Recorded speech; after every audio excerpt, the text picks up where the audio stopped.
Episode 30 of the Sit Down Marks is sponsored by Coastland Apparel. Go check out coastlandapparel.com. Use promo code BIRDTV for 15% off your order. Welcome everybody to episode dirty number 30, boys. We made it. What's going on? We're middle-aged. Again, we established middle-age rules in the last episode, so we're all middle-aged. It's showtime. You guys are fired up. We got a lot of stuff to talk about today. We're going to get to it. Let me introduce my panel here today. Let's start with our guest here, back from episode 22.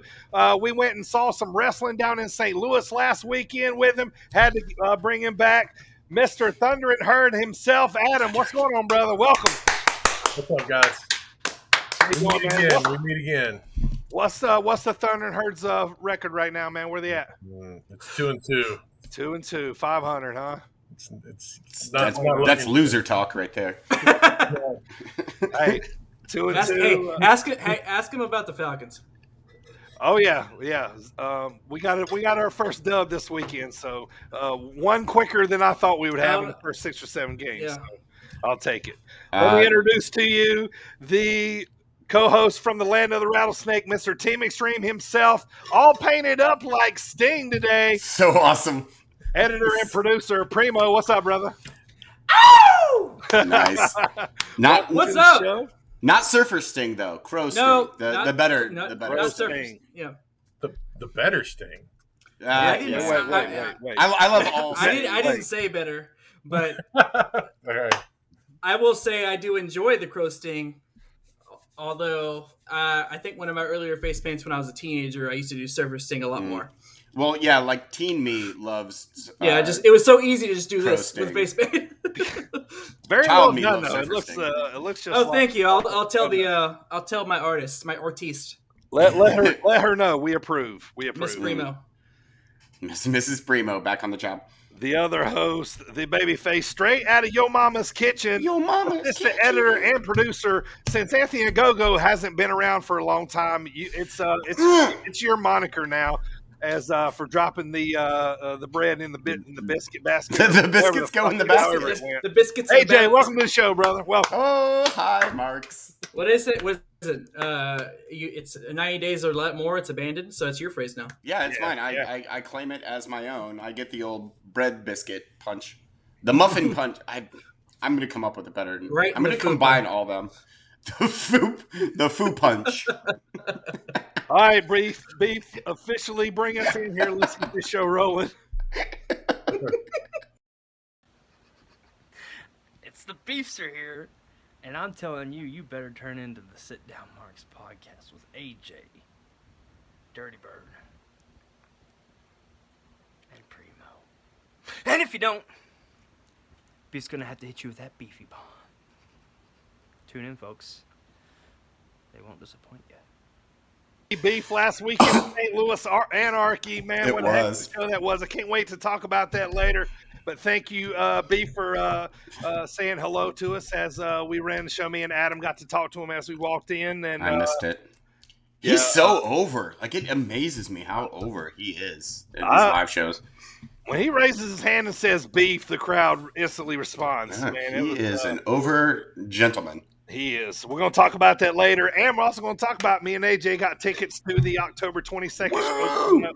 It's going to be awesome, man. I'm ready to go here. Let me thank our everyone listening right now on iHeartRadio, Spotify, Google Podcasts, Stitcher, TuneIn Radio, Apple Podcasts, Amazon Prime Music, Audible, and SportsWire online radios at 645.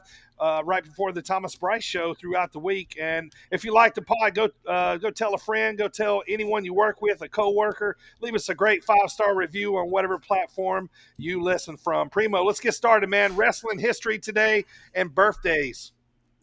This day in wrestling history, Whose game is it? Primo's game, baby. All right, 170 days. Oh, fuck. You're going to This get a day food in punch. wrestling history, September 29th. That's today for all you marks out there. 1985. You're going to like this one, Dirty. Bring it. Atlanta, Georgia. Yeah.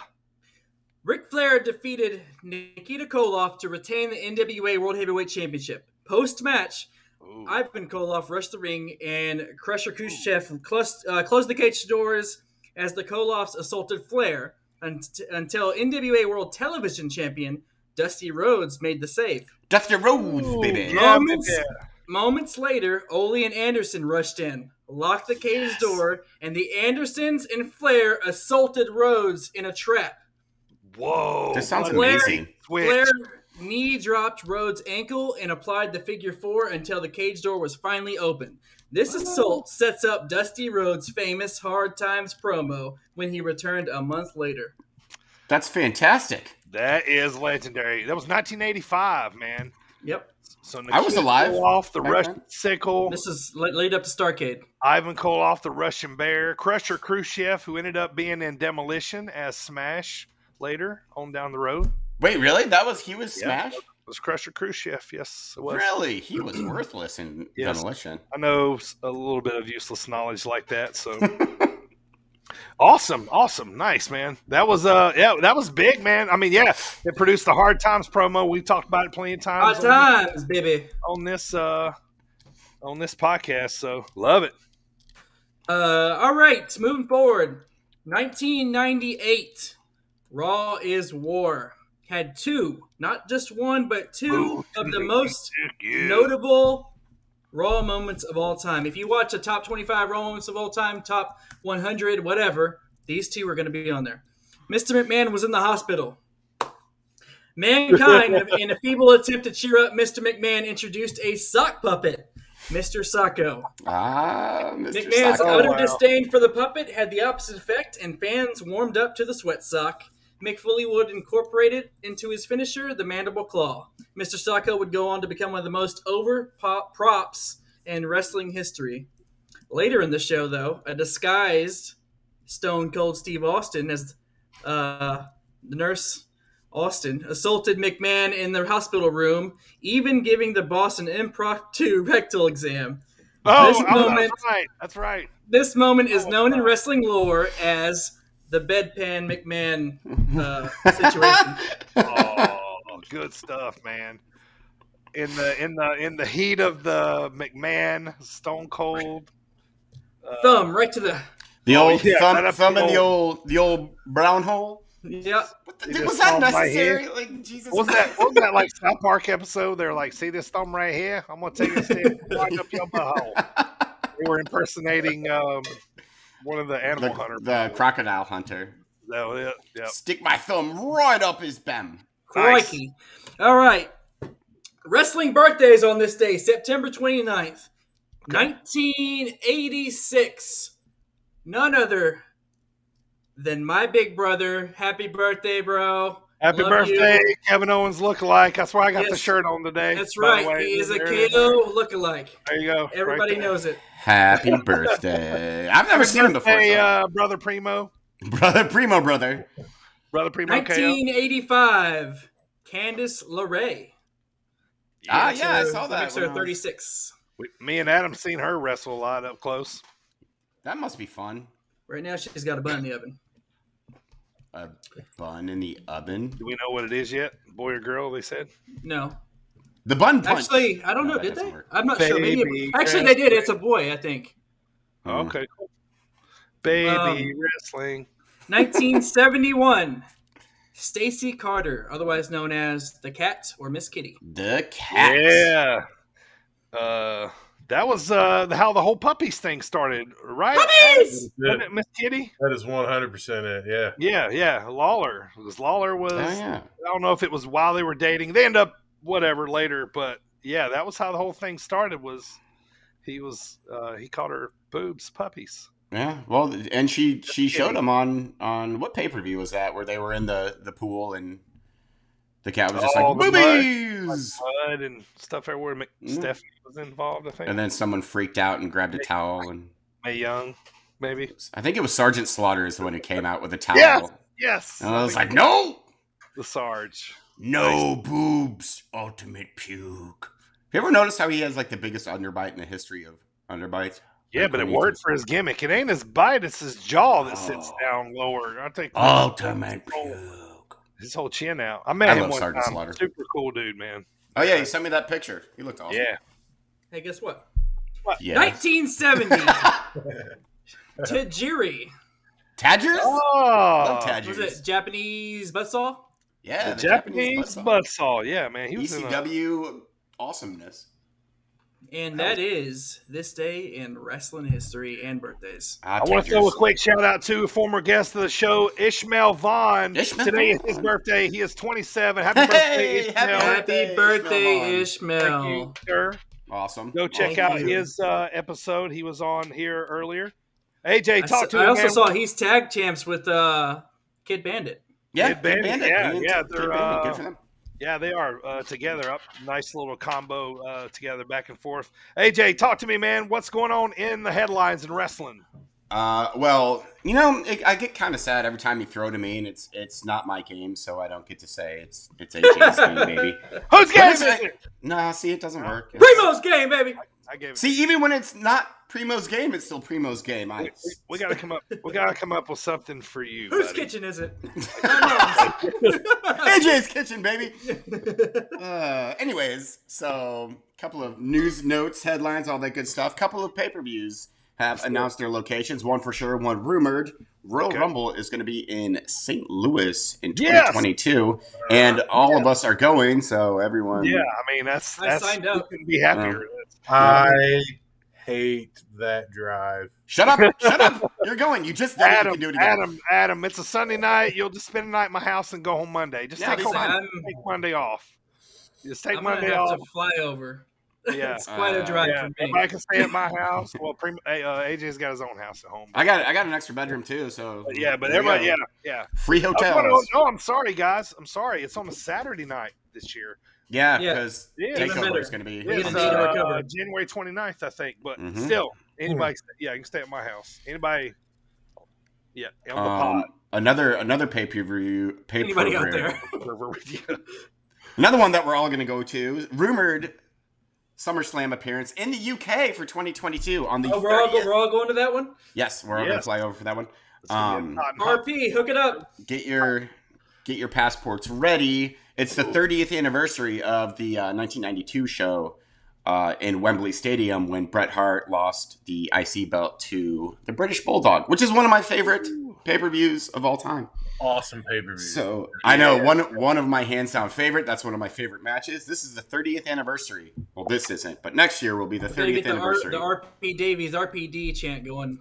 Get it over there. Yes, Definitely. yes, that's why we're going is to start RP Davies chant.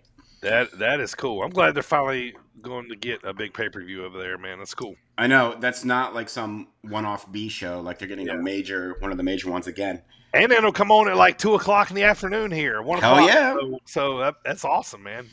I love day wrestling. Daytime I did. wrestling. Give it to me. I do too. Sad news for a couple of performers. Alexa Bliss, done for a while, rumored that she is having sinus surgery, and I myself have had sinus surgery, and it fucking sucks, and I don't wish it on anyone. The recovery time is awful because you basically have to like watch your face for like 2 months. It's horrendous, and That's it's not I. possible. But What goes And- into that? So what they did, well, like I have a deviated septum too, but I didn't fix that because that's way worse.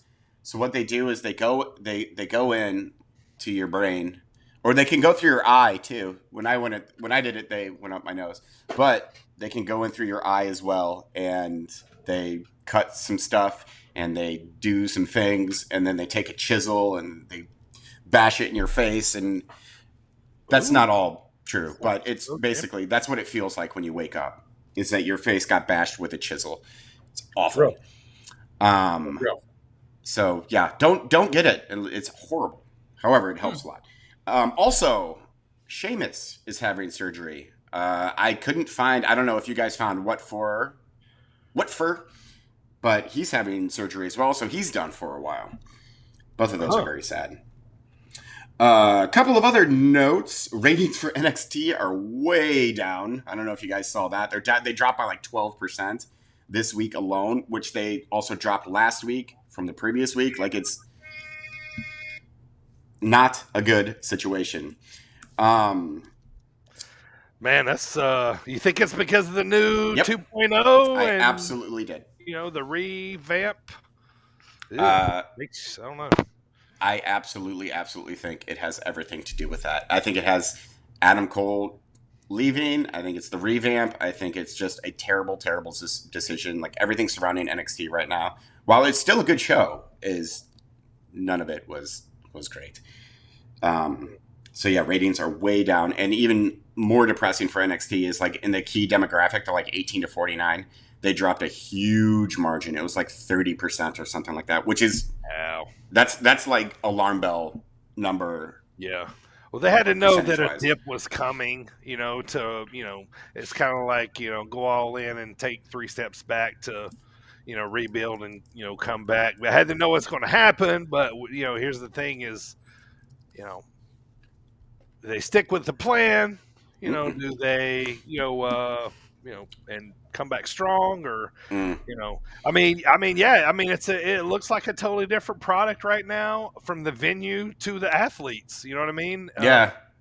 Everybody knew it's going over. You know what I mean? We seen that last night on NXT too. So Especially like not surprised. Von Wagner. Although I do love Braun Breaker. I think is that his name? Von Wagner, Braun Breaker. Braun Breaker. I do. What like are we him. talking about over here? A couple of other things. It was reported that Bray Wyatt was going to appear on AEW tonight because they're in Rochester, which is Brody Lee's hometown. However, Dave Meltzer reports that is not going to happen. Also, just a fun little tweet. Seth Rollins tweeted out, and I don't know why this made me laugh so much. The only thing is Seth Rollins said, quote, "I guess we can say shit now. Very exciting. Hashtag shit." End quote. Wonderful. Just wonderful. And that's basically all I got. Not a whole lot happening in the news. Raw on Monday is in Nashville. They're requiring COVID mitigations, which you have to show your vaccine card when you go to watch Law Rive. That's not correct. Nope. When you go to watch Raw in the arena, you have to have vaccine cards. So yeah, those are the news notes, blah, blah, blah, and done. I'm out. Very nice. Also, we are still doing our fan shout out. If you want to DM us on Twitter at SitDownMarks and let us know where and when you listen to the podcast, we will shout you out on the pod. Let us know, and we will shout out your name and where you're coming from. So let's get this show started today. Let's talk about what's going to be on the show. We're going to talk about, of course, Bryan versus Omega, the huge AEW Grand Slam week that was last week. We're going to talk about Extreme Rules that was last Sunday. And then after that, we're going to talk about St. Louis Anarchy Wartime that me and Adam and AJ were front row for last week. So we got a lot to get to here. So let's get to it. First of all, I want to let everybody know that all our previous episodes are now available on Apple Podcasts, iHeartRadio, Stitcher, Spotify, Google Podcasts, TuneIn Radio, Amazon Prime Music, Audible, and SportsWire, basically everywhere you get your podcast. But Primo, we do have merch. That Sit Down Marks t-shirts, hats, mugs. Where can you get the Marks merch at? Let the people know.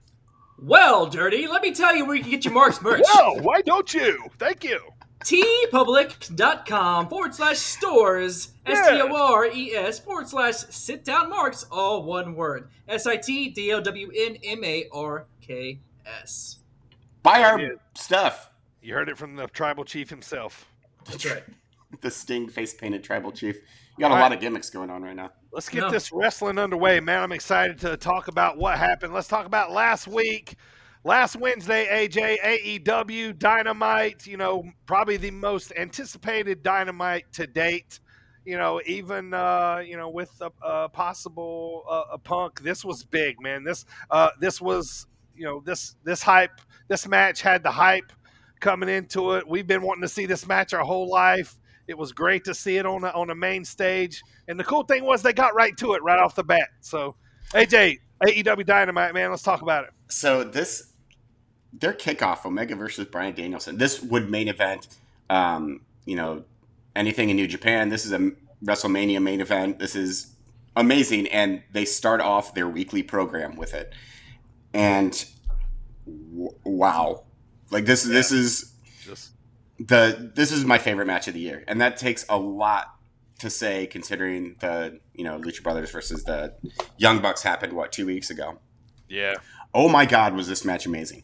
So, Awesome I storytelling, man. it was storytelling, just perfect, man. chef's kiss.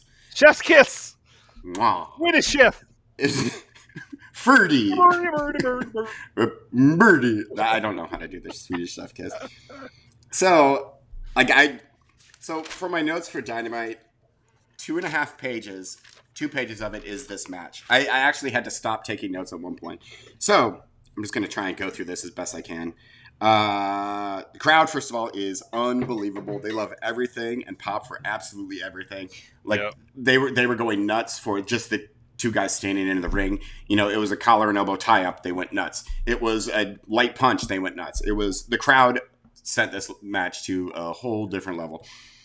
The match itself starts off like almost like a New Japan match where it's kind of like slow. You know, they're feeling each other out, so on and so forth. However, They it doesn't lock matter. up. The crowd goes nuts. They man. were going like Great. the crowd would not let Great. them do a slow build. It was great, man. I had goosebumps, man. I did too. This Like was the awesome. entire time.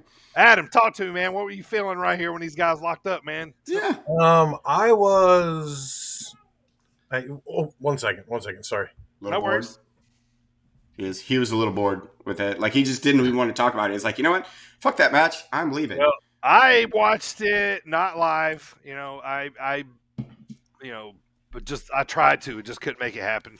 And you know, I still, you know, I knew the result at what had happened before, you know, I got to watch it, but you know, just some quick stuff, you know, before AJ finishes talking about the match, just, you know, finish. like, I haven't even started yet. this was one, or you know, what I mean, just like, you know, it felt like a once in a lifetime match. We were seeing two big powerhouses collide, quite possibly the two best wrestlers ever. I mean, there's an argument there for both these guys. Yes, there is. So, you know, there's a couple moves in the match that was absolute amazing to me. And I'll talk about those when we get there. But it was just awesome, man. Just I mean, it was. Primo, get that fucking Sting look off your face. He's just like sitting in the rafters watching. Yeah. I mean, this match was no like DDP Johnny B. Band match for Kimberly's bingo money, but it was still it served its purpose, I guess. Okay. I don't know if you guys remember the DDP the Johnny B. Bad feud. Well, of course, it was one of the biggest ones in history. they played for Kimberly's bingo money. It was. Wait a minute, let Adam talk about the Omega Bryan match. Oh yeah. You all touched on it, but the crowd at the beginning of the match. There's something about a crowd being that jazzed at the beginning of a match that like fake enthusiasm can't create. No. You know, it's when crowds are that riled up at the beginning, like I don't know. It's just like when you walk into an arena and the crowd's already hot and we're 30 minutes out, Yeah. you know, Yeah. from showtime, like you know it's going to be a good night, man. You know, and then if you already know what the card is, like you're going in to see, you know, Brian, and you know, I'm gonna be fucking hype walking in that place, man. Like Yes. like on top. Which this crowd, I don't know how, because they recorded this and Rampage back to back. I don't know how. It has to be like one of the hottest crowds in history. they All did 20,000. And they did dark stuff. Yeah, and they never got tired. They never It must have been wore like out. 5 Amazing. hours at least. Yes. Where were they at for this? New York, Arthur Ashe Stadium. Oh, that's right, man. Hey, hats off to them, man. That's WWE country too. Like that's their right. They brought it. They brought yes, they did. I think the other thing that really stuck out to me was a 30-minute match feeling like 10 minutes. 10. It was like nothing. It was just like Breathe. it starts and then it was like over. Like the bell rings. Like spoiler, the bell ring. It's a 30-minute time limit draw. Yeah. But it like I was like, wait, what? No, that can't possibly be. I thought it was like 11, 12 minutes in, and the 30 had gone by already, and it never let up. It was so good. Yeah. Real quick though, that's a lot of times when we know it's good.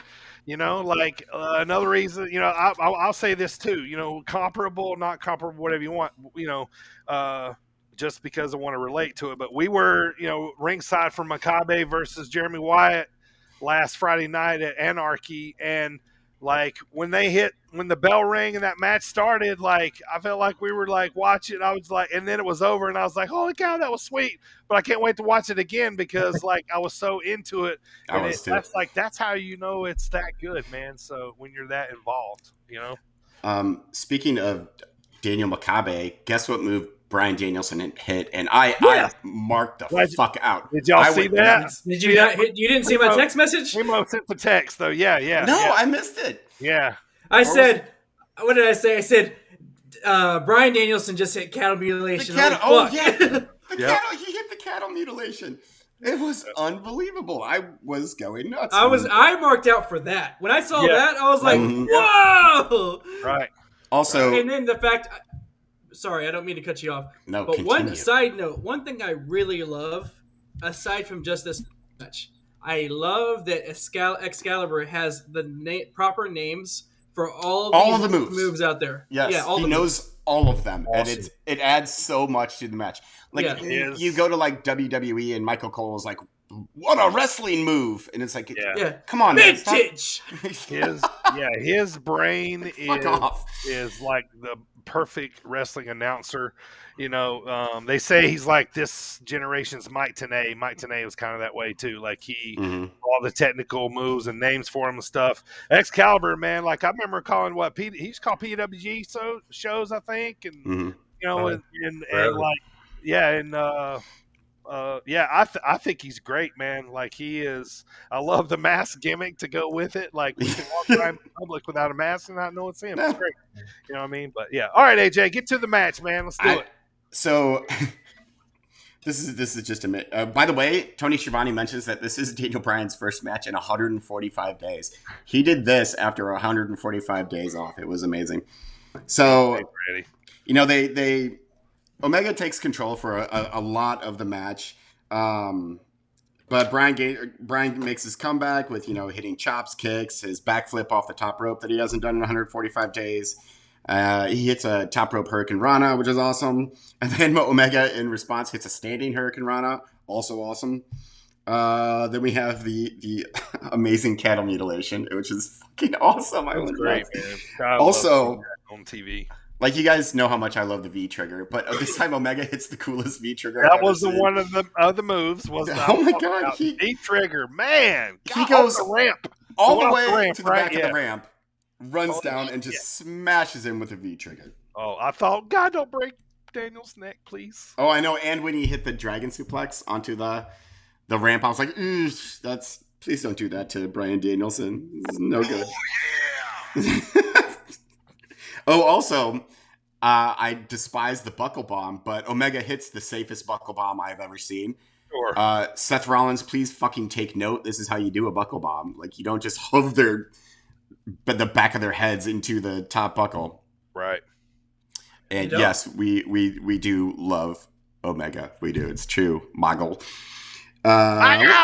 So even at one point, Shavante and JR, like, they stop commenting on the match. They're like, hey, guys, this is really fucking good. Like, they're like, this is amazing. Like, Right. so Yeah. They mark out. You're like, you realize what we're witnessing right now? Yeah. They stopped and they were like, okay, this is really goddamn good. They allowed themselves to be fans for 5 seconds. Yes, which also added to the match. Time stop. Also, 24 minutes in, and I realized, because I didn't realize this before, but 24 minutes in, there had been 2 pin attempts. 24 minutes in, and the 24-minute, that's when they tried the second pin attempt. And it was with that awesome, I can't remember the name of it, suplex that, it was almost like a perfect plex It's an avalanche dragon suplex. No, it was like a package suplex that Oh, okay. that Brian hit. But it was so awesome. Two pin attempts. Like, none of that fucking about we're like, oh, we're gonna go for a pin attempt in the first 10 minutes of the match. They let it breathe, which is awesome. Yeah. Then Omega hits the top rope dragon suplex. Yeah. Another V trigger. Omega finally goes for the one-wheeled angel. Brian reverses it into reverse Hurricane Rana, which is, again, made me fucking go nuts. At this point, I stopped taking notes. So I think there was a missed Phoenix Splash that Omega tried to pull out, but he missed it. And And then when, like, you know how something is gonna like be a time draw or something like that. They'll do the bell will ring like right when someone's about to tap or when the ref is about to hit the 3 count. No, the in this match the bell rings when they're just beating the shit out of each other.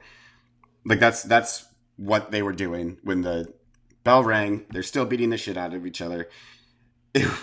I was like, no. Why is it over? No. Yeah. Then your typical run-ins, Young Bucks and fucking Luchasaurus and Jurassic Express, blah, blah, blah, Christian Cage. But wow. And there was no winner, time limit draw, but this is the best match of the year. This was goddamn believable. It was awesome. Absolutely amazing. Glad it finally happened. Glad we're going to see it plenty more times, hopefully. I think so. I think the finish was probably the only call that could have been made. Yep, I agree. It was safe. People are pooping on it, but no, I loved it. Like I love the finish. I mean, it keeps it keeps Daniel safe and Omega safe. Yeah, and they just wrestled their asses off without paying attention to a time limit. And they didn't cheapen it by having it be like some sort of DQ run-in like finish or something like that. Like it was just awesome. Like everything about it was awesome. I think what it is what it is. Thank you, Macho. You're welcome. I think the time limit draw oftentimes feels cheap, but when it feels like the first chapter for all of us, I think it almost makes it, like you said, the best choice. Yeah. The perfect appetizer. Yeah. Yes, and I don't think they're going to wrestle again for a while because like Brian's next opponent is rumored to be Nick Jackson, which is fucking awesome. And so that was. Yeah, I feel like it was kind of this thing. The time limit ran out, and it's like, well, I feel like these dudes could go another 30 minutes. Yes, they could have, and it would have been amazing every single minute of it. So after that's the opener, that 30-minute time limit draw. Yep. And there's like after that was over, and I was expecting I was gonna like stand up and get a sandwich or something like that. Then I was like, oh shit, there's still an hour and a half, 2 hours left of programming. So I was like, whoops. Right. So then after that awesomeness, CM Punk comes out and the crowd is still rabid. Like they weren't tired at all, which unbelievable. When CM Punk comes out, he talks about the match. He's like, I'm glad I'm not wrestling tonight because who can follow that? Like, no. Right? Yeah, right. That was awesome. He says it right after too. Then he talks about how it's been a long time since he was in New York, and it's been a long time since pro wrestling had been in New York, which was a great dig at WWE because again, that's their like home turf, and CM Punk basically called them a not a pro wrestling show. Non-wrestling, yeah. Yes. And then he talks about how everyone, wants the angry CM Punk. And he's like, no. He's like, you can't take this away from me. I need this. I didn't know how much I needed this, but don't worry. Angry CM Punk will be back at some point. And then he talks about how Team Taz and Hobbs in particular tried to take away what he needed, and that makes him angry. Crowd loved it. I loved it. Fantastic. We still have more matches. MJF versus Brian Pillman Jr., which MJF was a classic dick. Brian Pillman Jr. was a classic babyface. Fantastic. I'm going to just say this about my boy BPJ. PB&J? What do you got? In time, my friend.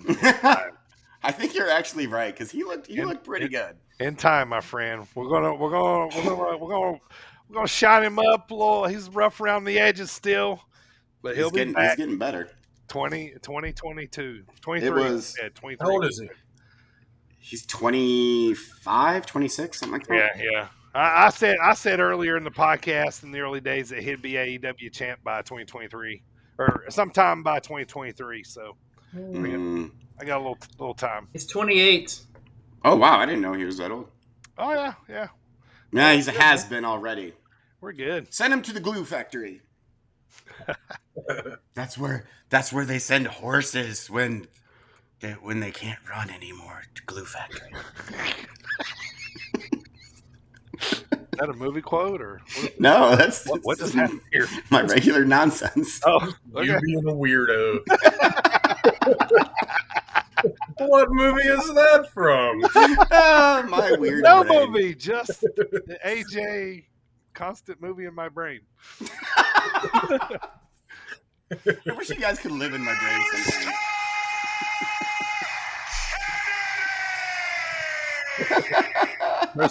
Proceed before you piss Mr. Kennedy. Kennedy!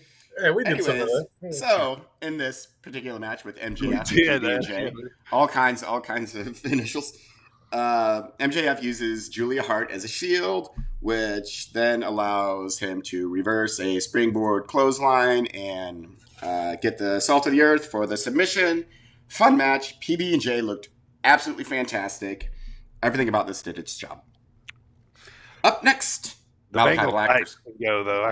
Those can go. What can go? The Bengal tights, like the tiger gimmick. Yeah, that's. I mean, I like the tiger gimmick because The because Cincinnati gimmick. I don't. well, I- and his dad, he wore the lions on his shirt and stuff a lot, so it's all tied in together. But like the Bengals trunks and pads and stuff, like I think the yeah, I think the mullet is eventually going to have to go. yeah, it will. I mean, also he's going to have to break up with Griff Grifferson, which will break Griff Grifferson's heart. But Well, we'll have to he's, move on. he's eventually. Janetti anyway, so He is. No, he's not. Quit comparing him to Janetti. Janetti's awesome. Griff Grifferson fucking sucks. I like Griff. He needs to No, he's the worst. I like Griff. I like the. There you go. See, No, like why am I always on my own? I do. seen Griff wrestle, man. Griff I think Grifferson. he's the star of the duo. You shut your mouth. Oh, That is Yeah, not I even. do. Now, Don't even mean that. That's just buffoonery right there. I do. No. All right, let's make a bet between me and I don't know what kind of bet. Let's just see which one ends up being the star.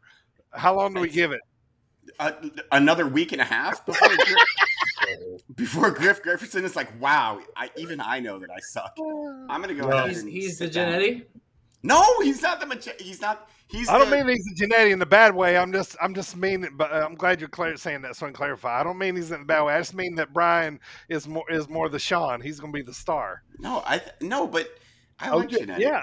I think he's the demolition crush of this particular pairing. I think I'm the Janetti of this podcast. Can we move on? Oh, I don't even know what's next. Malachi Black versus Cody Rhodes. That sounds right. Yep.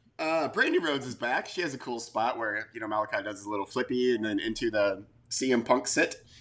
That's right. It's the CM Punk way to sit. Like, don't take it away from him. And she gives him the old double birdsies. Nice. So the crowd kind of boos Cody Rhodes, which There's some go away heat going on there. I liked Yeah. it. I was a fan of it. Why do you think that is, Adam? Why do you think that is? Why do you think? I think it's because we're all smart dorks now. I think it's safe. I don't think that you can have your hands all over everything, Sure. even if you're doing it well. Mhm. Right. I think maybe my original description was harsh, but Nope. I think part of it, everyone's in the know. Everyone knows how involved he is in it. Sure. Yeah. Is this two things? Is this heat because he said he was going to go away for a while? He did the whole kind of bye, I'm gone for a while. For a Now month. he's back. And That's a then month. That's a while in wrestling time. right? But is the second reason because of this reality show they got coming up for film? Well, Yeah. yeah, you got to promote yeah. that. We got promote it, right? Yeah. Road to the top. By the Road way, to- catch it on TNT Thursday nights, I think. That'll be $10. Road to the top. I happen to be a Cody Rhodes fan. I also like Cody Rhodes.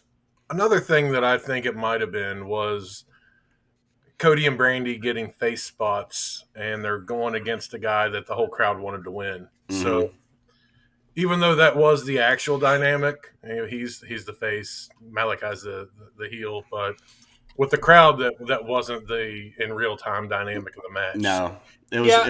it was almost like a double turn in the match. In this day and age, it's like, okay, so whenever I was during the Thunderdome time. Let's not talk about that. I was on Raw a couple times, and whenever like Shayna Baszler would come out, the moderators would be like, "Okay, everybody boo." So Really? I'm like, you can't tell me who I want to boo, and all of us are like you said earlier. We're all smart. We these days like we like who we want to like. We're not Whether they're heels, faces, or whatever. Right. right. So No. and we all think Tommy and Malachi Black. We all think he's a badass. I love So we don't hate him. He hasn't done anything that's like absolutely ruthless heel, like super heel to maybe like, oh man, maybe that's a little too much, you know. Well, I he's mean, got. he has short of killing somebody, you know. I'm not gonna hate him. Yeah, I mean that the black mass. All you gotta do is get it close. I mean, horseshoes, hand grenades, and black mass. That's Black all. mass, that's right. That's all you got to get it close. So But yeah. if Arn Anderson can give him a quick outside block, That's all you need to do. Like, That's all you everyone gotta do. watch Arn, because in his old band, like, and then the black mass is neutralized. So All right. like, Keep rolling, AJ. it's like, what are these? No, not that way, but that way. Okay, I'm done. Yeah, obviously, Malachi Black gets the win. Yep, moving on. FTR versus Sting and Darby Allin. Sting is 62 years old. I'm just gonna throw that out there. The man is not human. Like, Shoot. Jesus Christ. Like that's his shoot age. Yeah, he's 62 years old. Wow. I'm I did He's not 62. realize that. Wow. So when my dad So cool. was 62, like my dad is still alive, but because it's gonna make it sound like he's dead, but no, he's still alive. When my dad was 62, he couldn't even walk up steps, like, at all, and like his excuse is, well, he was an electrician, and so he's like, I've been an electrician for 30 years. Sting has been taking bumps his entire life. It's a little different than climbing up and down a ladder, father. My dad doesn't listen to this. Fuck that guy. So he is 62 years old after taking, again, 35 years of bumps, and he can still. Obviously, he's not what he used to be, but I would still say he's like 65, 70% of what he used to be, which is so impressive. But end result, Sting gets the win with a Scorpion Deathlock. Fun match. Didn't mean a whole lot. Darby Allin's awesome. FTR is awesome. Everyone is awesome. So yeah. Up next, and your main event, finally. By the way, I'm skipping all the backstage segments because I've now been talking for, an hour and a half. And this is still just Dynamite. Britt Baker Fine. versus... There's no interview this week. That's true. I had to live rock and roll, baby. That was That's so right. random. That was so random. Like, I just want those for the rest of the show. Just random interjections that mean absolutely nothing. I'm fantastic. What's next? Britt Baker versus Ruby Soho. Destination unknown. I like this match. Britt Baker, they're gonna have a problem with her pretty soon. Ruby Soho had the match won, but got distracted by Rebel and Jamie Hayter, like a dumb babyface does. And then Baker gets the lockjaw for the win. And then you could breathe for a little bit, because that is the end of AEW Dynamite. I say that Britt Baker, or they're going to have a problem with Britt Baker, because I don't know how they keep her heel. I don't. Same thing with Adam Cole, but we'll get to that later. That's the end of Dynamite. Ta-da! Or in French, voila! Is Britt joining Elite at some point? I don't think so. I think I would say so. they're gonna have to They're turn gonna her need, they face. need a female. They need We a got to female. split company at some point. Like, Yeah. there's got to be two different versions of that faction or something. Yeah. Like the Dark Order. Well, that's what Bullet Club like ended up Wolfpack, doing. baby. Bullet Club and the Elite. NWO. No, if they do Wolfpack shenanigans, I will quit watching. Well, Like, I even think like maybe they could just be like warring factions version. Yeah, like I'd be okay. there's With too many egos. You know, him being brought in as second hand to Omega. I feel like they're kind of setting it up. Mm-hmm. I mean, they have their own thing in the Super Click. So, the trio, the Young Bucks changed their bio already that they want the trios championship. That'd be awesome. I hope they do that. I said this. Didn't we text about this a while back, Dirty? Yeah.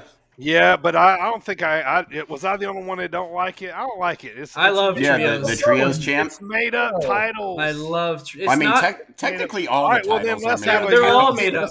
Let's bring the European title back. Let's bring I would be a fan of that. I would like Western that. Let's bring Wait, the so- Western States title back. Let's Wait, bring- so do you think that like titles Hardcore like title. existed in nature and we just brought like they're In all made up? history, six mans or schmoz matches?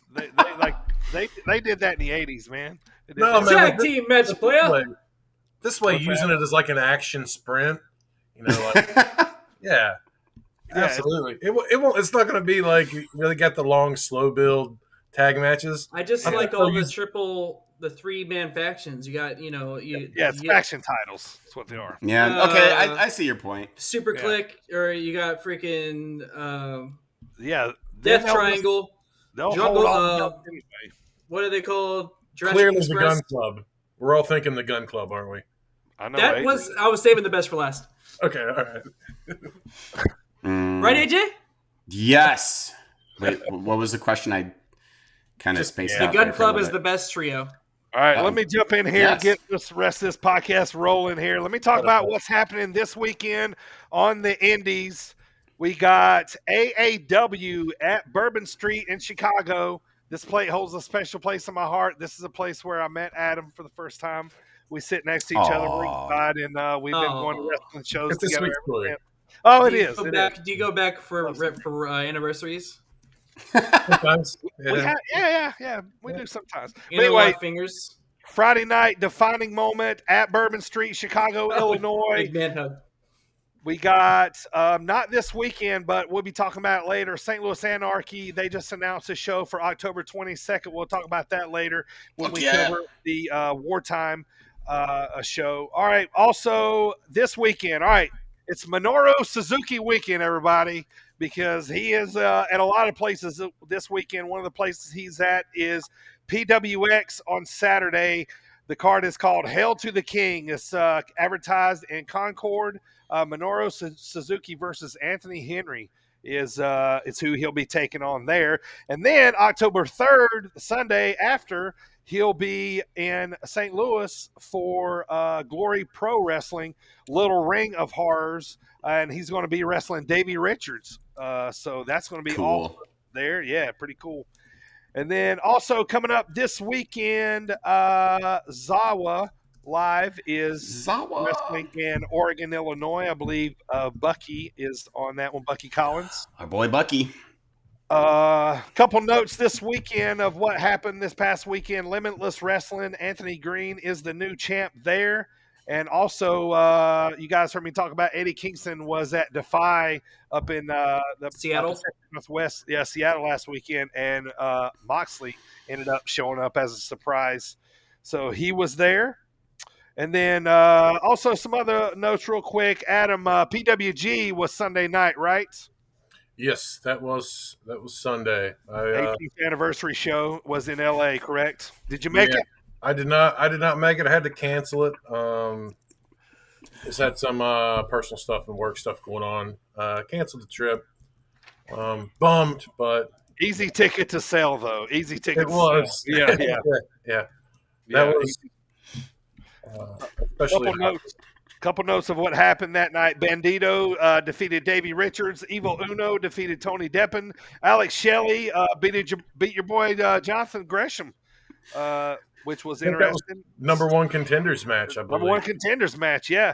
And then the other one that I seen was Malachi Black and Brody King are the new tag champs. They beat Black Taurus and who was Black Flamita. Taurus? Flamita, yeah. And so, and then I believe Bandito retained the title.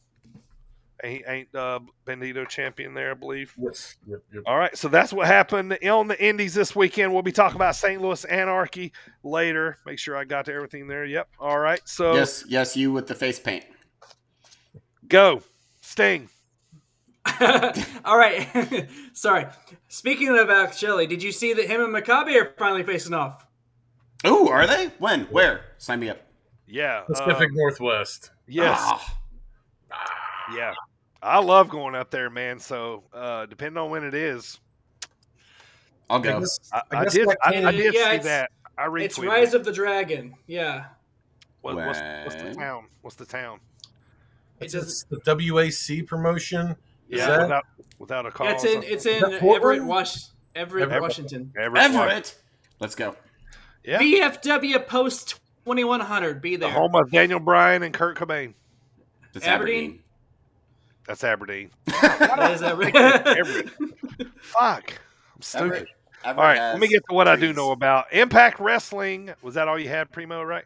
Yes, sir. I just wanted to point that Impact out. Wrestling from last Thursday. Let me run over this with you real quick here. Josh Alexander, right off the top of the show, relinquishes the X Division title, and he will become the number one contender and will take on Christian at Bound for Glory. So I'm excited right there, right off Option the bat C. with that match. Yeah, option C is what Josh Alexander is taking there, and it's kind of his gimmick for that night. Nice little one-liner, man. I love that. What's that? Go ahead. Oh, I was going to say they're going to do a X Division title tournament starting, I believe, next week to see who's going to take the X Division championship. Yeah, I was just gonna say that I think the first person to do option C was Chris Sabin. Chris Sabin, yeah. I thought I heard somebody use that before. All right, so and then Ace and Madman Fulton attack Christian Cage. Alexander versus Ace Austin. That happens later that night when Cage is out talking, or excuse me. So that means they would end up fighting later that night. Then the next match was David Finlay defeated Hakaleo with when Hakaleo kind of tripped and rolled up and fell. Anyway, but this basically left the door open for El Fantasmo to make his return. So he comes back. They're all throwing up the two sweets and doing the gyrations. What? Too sweet. Whoop, And whoop. they attack Induced. Next up, obviously this is been recorded. Eddie and Sammy attack Moose backstage because Moose. Sammy's been hurt because they're looking for Morrissey. So that's Moose. what they are doing. Moose. Brian Myers and VSK get beat by Rich Swann and Willie Mack after Sam Beal throws VSK off the top rope and Swann pins him. This was a funny little story with Brian Myers and his little cronies that follow him. So, anyway, to get towards the end of the night, Mickey James challenges Deonna Purrazzo to a match at Bound for Glory. Main event: Ace Austin versus Josh Alexander. This was a really good match, man. I was totally into it. Josh wins with the C4 spike. Madman Fulton attacks Josh, and then Christian saves him, and then they all go at it, and then a surprise return. Everybody stops, looks at the ramp. There's this music playing. This symbol pops up on the stage, and it's none other than the fallen angel, Chris Daniels. Yay! Yay! I love Chris Daniel. Me So too. he jumps in the ring. I'm not a They- Grinch. They clear out Ace and Fulton, and then he stands between Christian and Josh at the end. And I got a little bit of triple threat vibes here, boys. The old thruple coming From through. Chris Daniels, Ruffle. yeah, and Christian and Josh Alexander. So, and but one last note from Impact Wrestling: Alex Zane is making his debut next week. Ooh. Yeah, that's awesome. That is dope. I would like to correct myself. I apologize. I said Chris Sabin is actually Austin Aries, the greatest man who ever lived. Oh, Was there the you go. first That's even option C better. person. Yeah. All right, Honest mistake. let's get to the weekend of Oh, boy. WWE. Primo, bring us through what happened in SmackDown. This was Go Home Let's SmackDown. not. They were well. Let's get through it. They were in. get through it. They were in the city of brotherly love here. So let's feel some love. Whoop, whoop. Let's put some love back into WWE here. Positive thoughts. Put some Positive love on it, vibes. baby. Let's get SmackDown going on, man. Let's do it. Smackety down. Let's go. Show up there. Becky Lynch arrives to the ring to open up the show. She's giving a primo. She's giving a primo. I wish she was giving a primo. Ah, Put myself Freudian over. slip. Self high Freudian five. Bang. Anyway, she's Such giving a a promo when Bianca Smelair interrupts. Hey, yo. That's right. I said Bianca Smeller because I don't like people interrupting Becky like this. I don't either. They Wait, what one? exchange What some. one was that? What randomness? Woo! Yep. The showstopper. Just Who is the Becky was main awesome. event? Becky Me. was awesome on the mic here. You know, Oh, I'm you're not a actually Becky giving fan. Becky props for once? Yeah, I'll say I'm not a Interesting. Becky fan. Y'all know it, but she was good here, So, man. so this as she good. was delivering a primo, she Bianca Smeller interrupted. Unfortunately, Well done. they exchange some words, but end up brawling, and Bianca's able to land the KOD and leave the man laying in the Sit middle on of my the ring. throne where the Prince of Smeller. That was See pretty what I good did too. there? Moving forward, Kingsuke Nakamura defeated Apollo to retain the Intercontinental Championship. All right, so real quick, my son, I'm trying to get him into wrestling. The only thing he freaking pays attention to is when damn Rick Boogs plays that damn guitar, man. Smart boy. Like, that's the only thing Which I can get. he Like, isn't I love it. actually playing. I love it. Yeah, I love it, but like it's funny, man. Like, and then when they get done, like you watch the match, and when they get done, he's done. That's funny though. Good stuff. I have the same reaction as your son does As what? to the product. To Rick Boogs. Boo. Like, I only care about Shinsuke. That's it. Yeah. All right. Okay. Moving forward, Rollins says he still has not heard a response for the challenge he laid out to Edge. He says the sound of Edge's silence is deafening, and the truth is that Edge is hurt bad. He says he wants an answer, and he doesn't want to wait. He orders Edge to show up on SmackDown next week, which is this week, and to tell everyone the truth, professing Rollins' superiority. I like this promo. He says if Edge doesn't show up when then he will find him and make him speak. My beard is itchy. What you think about that? Another home invasion segment?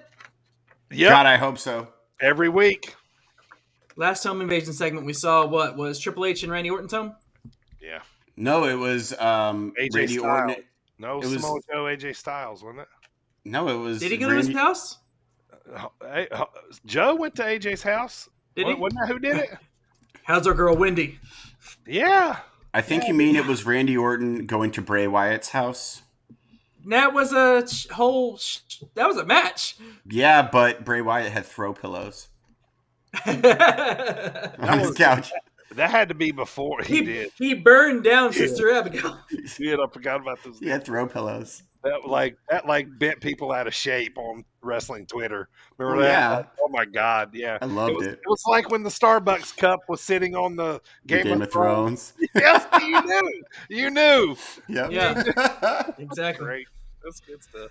Hey, Moving forward, Michael, we in have- the chat over there. What do you think of Game of Thrones? Just answer us in the chat. I Continue. almost don't want to know. I love Game of Thrones. As do I. We have the premiere of Happy Talk on SmackDown. Okay, so I have a slight problem with it. I like Happy Corbin, the new thing he's got going. However, I've actually been against this for a long time. I don't like that every fucking person gets a talk segment. It You annoys got the the shit out KO of me. show, the highlight reel, the whatever Miz else, TV. everything, you know? Yeah, Miz Moist TV. TV. Moist TV. The Happy Talk, whatever it is, the Happy Show. I just said Happy Alexa's Talk. Alexa's Alexa's Playground. Like, come on. Back The in the day, it Dungeon was of like Doom. you had a couple. And now You had it's- Pipe. now Back in the it's- day, you had like Piper's Pit and Brother the love. Brother Love Brother love. thing, and that was like And so, and then later on, like in the late 90s, early 2000s, you just had the highlight reel. So, and now 14 minutes of wrestling per hour. That's insane. Ah, This is a pay-per-view week too. That's disgusting. So, anyway, so they have the premiere of Happy Talk on SmackDown. The very first guest is, of course, himself. He says that another thing that makes him happy is seeing the footage of him beating up KO from the week prior. So he goes ahead and shows it. Kevin Owens, my older brother, comes out and interrupts Happy Talk. On the way to the ring, KO gets blindsided by, damn it, I never went and got this dude's name. Who is that guy? It was Haku. what you talk? Which guy? What? I don't know. Start thinking about Haku. The dude that blindsided Kevin Owens on the way to the ring. It was I honestly couldn't recognize him. Dirty Dick Slater. That was like Friday night. I don't remember. I didn't write anything down about that match. So I don't remember who it was. This is your stuff. You should have looked it up. Yeah, I wrote it down. This is what I wrote down. Kevin Owens gets blindsided by question mark? Giant haystacks. It was giant haystacks. Haystacks Calhoun. Yes. So and then I wrote, and then Corbin and his new companion beat Kevin Owens down. Someone has So, to look all him right. up Oh, because it's Riddick Moss, dude. It's Riddick Moss. Right. Riddick Moss. That was who I thought of. I was like, Okay. you don't know Riddick Moss? He's been, I don't know, he's been in WWE since maybe the beginning. He's probably one of the few original guys, maybe, but yeah, he's been around. He's been, So he was in in and out. NXT for a long time. Yeah, he's been in NXT for a long time. Yep. Huh. He was with Tino Sabatelli that one time in NXT. They were a tag team. They had the nice car. They had suits, and they ended up having a fallout. Anyway, move on. Y'all ain't like. Do you even watch wrestling? You fuck. Michael fucked. Do you even Michael- watch wrestling? Michael just asked. No, I just write question marks on a paper. Was he a sex gimp? Probably why Dirty knows so much about him. You don't remember I don't even get that. Sabatelli? Because you like all the sex gimps. Don't bring this chat text. So then, yeah. You All like right, Karrion moving on. Kross. We'll get to You the like final point of Demolition. SmackDown here. So backstage, Montez Ford says Roman has been treating the Usos like his bloodline bitches. In the Tribal Chiefs locker room, Roman demands a match with Montez over his comments. In the main event, Roman defeats Montez via guillotine. After the match, Paul tells him to take it to the extreme, and then he calls for the Usos, and they answer the call. Usos' music hits. Roman begins assaulting Ford with a steel chair as the Usos set up a table ringside. Roman says, "Who's the bitch now?" New guy. "Who's the bitch now?" Anyway, Roman says, "Who's the bitch now?" and then slams Ford through the table. Then the lights go out, and the demon appears on top. The demon appears on top of a very much intact ring post. The demon goes extreme on the bloodline and takes them all out as SmackDown goes. Smackety down goes off the air. A very much intact ring post. Couple notes. The Liv Morgan push is coming, I think. I hope so. I like Liv Morgan. They're going to push her off the pre-show? Yeah, probably. I like Montez as a single, though. Like, I mean, he's got the mic skills. He does. He's awesome in the ring. Yeah, he's awesome in the ring. He's a high flyer. He Mhm. might be a kind of guy that Mike can get behind. And then, I love that spot when the lights came on and the demon was standing on the post. That was cool. I like that. That was sweet. I mean, Otherwise, the show wasn't that good, but it was awesome. terrible. That was As a also go-home show? No. All I can say is that you boys ready to talk later about the Bearcat. Wow. Oh, the Bearcat. Bearcat! Was that your Bearcat impression? Bearcat. Sounded like Vince looking at bodybuilders. All right, AJ, get us rolling here one more time. AEW Rampage last Friday night. This is Grand Slam Part 2. Wow. So, first of all, 2 hours long. God, Eric sucks. He's the worst. Look at his chair. His stupid chair. Anyways, what are we talking about? Rampage. Oh yeah, Rampage. Not how much Eric sucks. God, he's awful though. I can't get over how awful he is. He's gonna come back and be like, "Why the hell have you not even spoken about Rampage yet?" I left so I wouldn't have to hear your garbage. Anyways, okay, so CM Punk to kick off the show. It's CM Punk versus Powerhouse Hobbs, which is awesome. This is Punk's first televised match in over 7 years. Fan-fucking-tastic. Like the fact that Your face is painted. You can barely see it. So,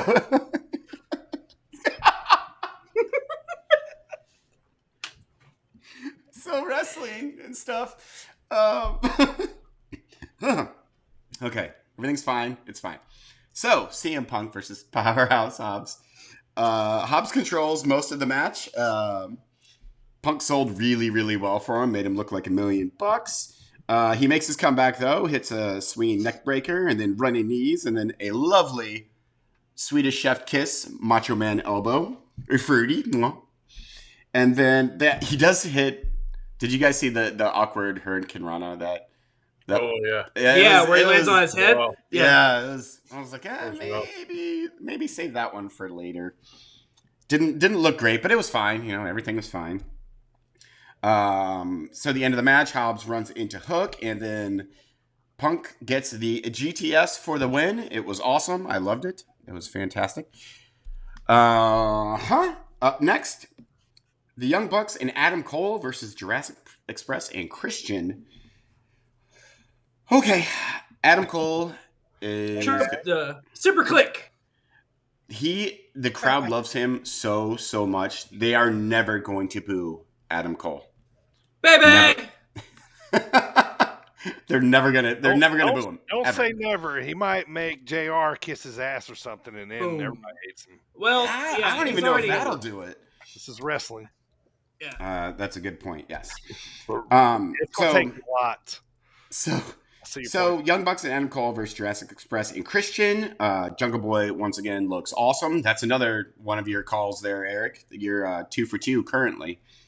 Adam Cole beats the shit out of Luchasaurus with kicks and a Panama Surprise. Bucks then hit the BTE trigger on him, and Cole finishes the match with Le Boom, which I'm rechristening it the Boom. And again, so this match didn't really need much. There was lots of spots, lots of shenanigans. Right. But how can Cole stay heel after this? Like the crowd loves him. I don't understand how they don't push him as a face. They're going to ride this elite thing for a while. So, they got a lot of T-shirts to sell, man. They do. Before they break this thing up, man. This is Bullet Club 2.0 here. If I could, Adam, what do you think, man? I feel like the recreation of what happened in Japan is going to try to be done here a little bit, and it looks like, to me, they're on their way. Yeah, I think I think your statement about merch is spot on. I know, right? It's all too new right now, and it's. Yeah.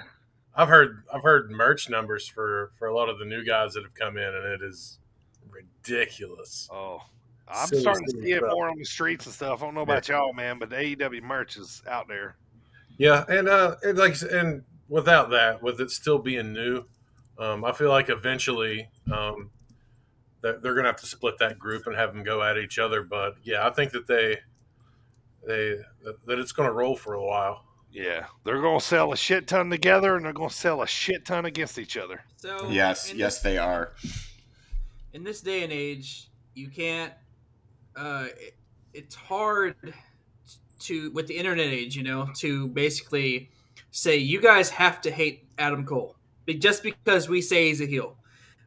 However, all of us love him because of his talent, his charisma, because he's awesome. Also, if you watch this, that's another thing too.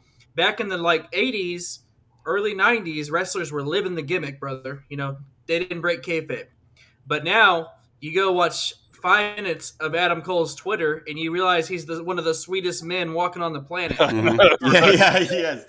So you're not going to hate this guy ever, unless he kills a puppy on live television. So Even then, people would probably be like, "Oh, that puppy had it coming. that puppy had it coming. You got a stupid puppy." Fuck that puppy, baby. And tweeners, yeah, it's fine to be a tweener now. Yeah, I Yeah. mean, Randy Orton fans- has always been one. if the fans are divided on one person, that means that person is over. Well, So- shit. Even Bryan Danielson's a bit of a tweener, a little bit. Obviously he's a baby face, but he didn't have clean rope breaks. He didn't. Going back to the old Danielson style. Yeah, which was awesome. So I mean, I get what you're saying, and it makes absolute sense. But it's like the John Cena effect. If half the crowd is hardcore for you and the other half is hardcore against you, then it's The whole crowd is reacting to you. yeah. Right. So that could be where Cole goes with that, or we talked about Malachi Black earlier. Even Cody, I Yes. guess, on the other end of it, like I feel like Cody doesn't get the same responses though. yeah, it was a little more go away heat, but I could Yeah, see a little down bit. that. Like I could we've see him had, going down that road of tweener and just really embracing it. and Trolling then the people booing him, and then play into the ones cheering him. Right. going away because I love Cody Rhodes, but do what like stick to your promises and like shove off. Go that way. Like, go hang out with Brandy. Up next, Chris Jericho and Jake Hagar versus Scorpio Sky and Ethan Page with my boy Dan Lambert, who is still awesome. So, by the way, I went Dan Lambert. Wait, who did you say? Dan Lambert. The Ayatollah of rock and roller. You may proceed. I may proceed. So, you used that one earlier in the show, right? I did. I did. Yeah. Just wanted to bring it back. This was the real spot. Okay. This is just a test before. So, this match, I want these guys to just build to an MMA match. That's what I want out of Jake Hagar and Scorpio Sky and Ethan Page. I want Scorpio Sky to never talk ever because I hate him talking. We know. I know. Like I've said it so many. I hate him. But never mind. I've been over why I don't understand this pairing because Dan Lambert can talk, Ethan Page can talk. Blah, blah, blah. Your dream tag team right now is Billy Gunn and Scorpio Sky. Scorpio Sky, yes. And they fight two bears, one polar bear and one grizzly bear. Hungry bears, too. And both of them have salmon taped to their jocks. I want to see that match. Smelly salmon. Yes.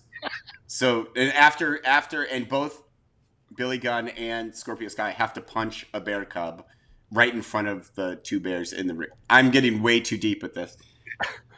Yeah. I just want them to get mauled by bears, is the moral of the story. Billy Gunn, I hope you get mauled by a bear. Scorpio Sky, you're fine. That's not nice. Yeah, well, Billy Gunn is stupid. I don't even know what happened to this match. Scorpio Sky gets the inside cradle on Hager for the win. So this match was again another not really anything match. It just everyone looks awesome, and I really want them to do an MMA style-ish match with these guys. Not Jericho, obviously, because Jericho would get just murdered in an MMA style match with Jake Hagar, Scorpio Sky, and Ethan Page. But yeah, good match. Liked it. Loved Dan Lambert. By the way, did I mention this show was 2 hours? Up next, HFO versus Lucha Brothers in Santina and Ortiz. I'm hilarious. So my whole notes. Good at speaking. My whole notes. I'm the Godfather. Ray Phoenix in a match? ? Match is awesome.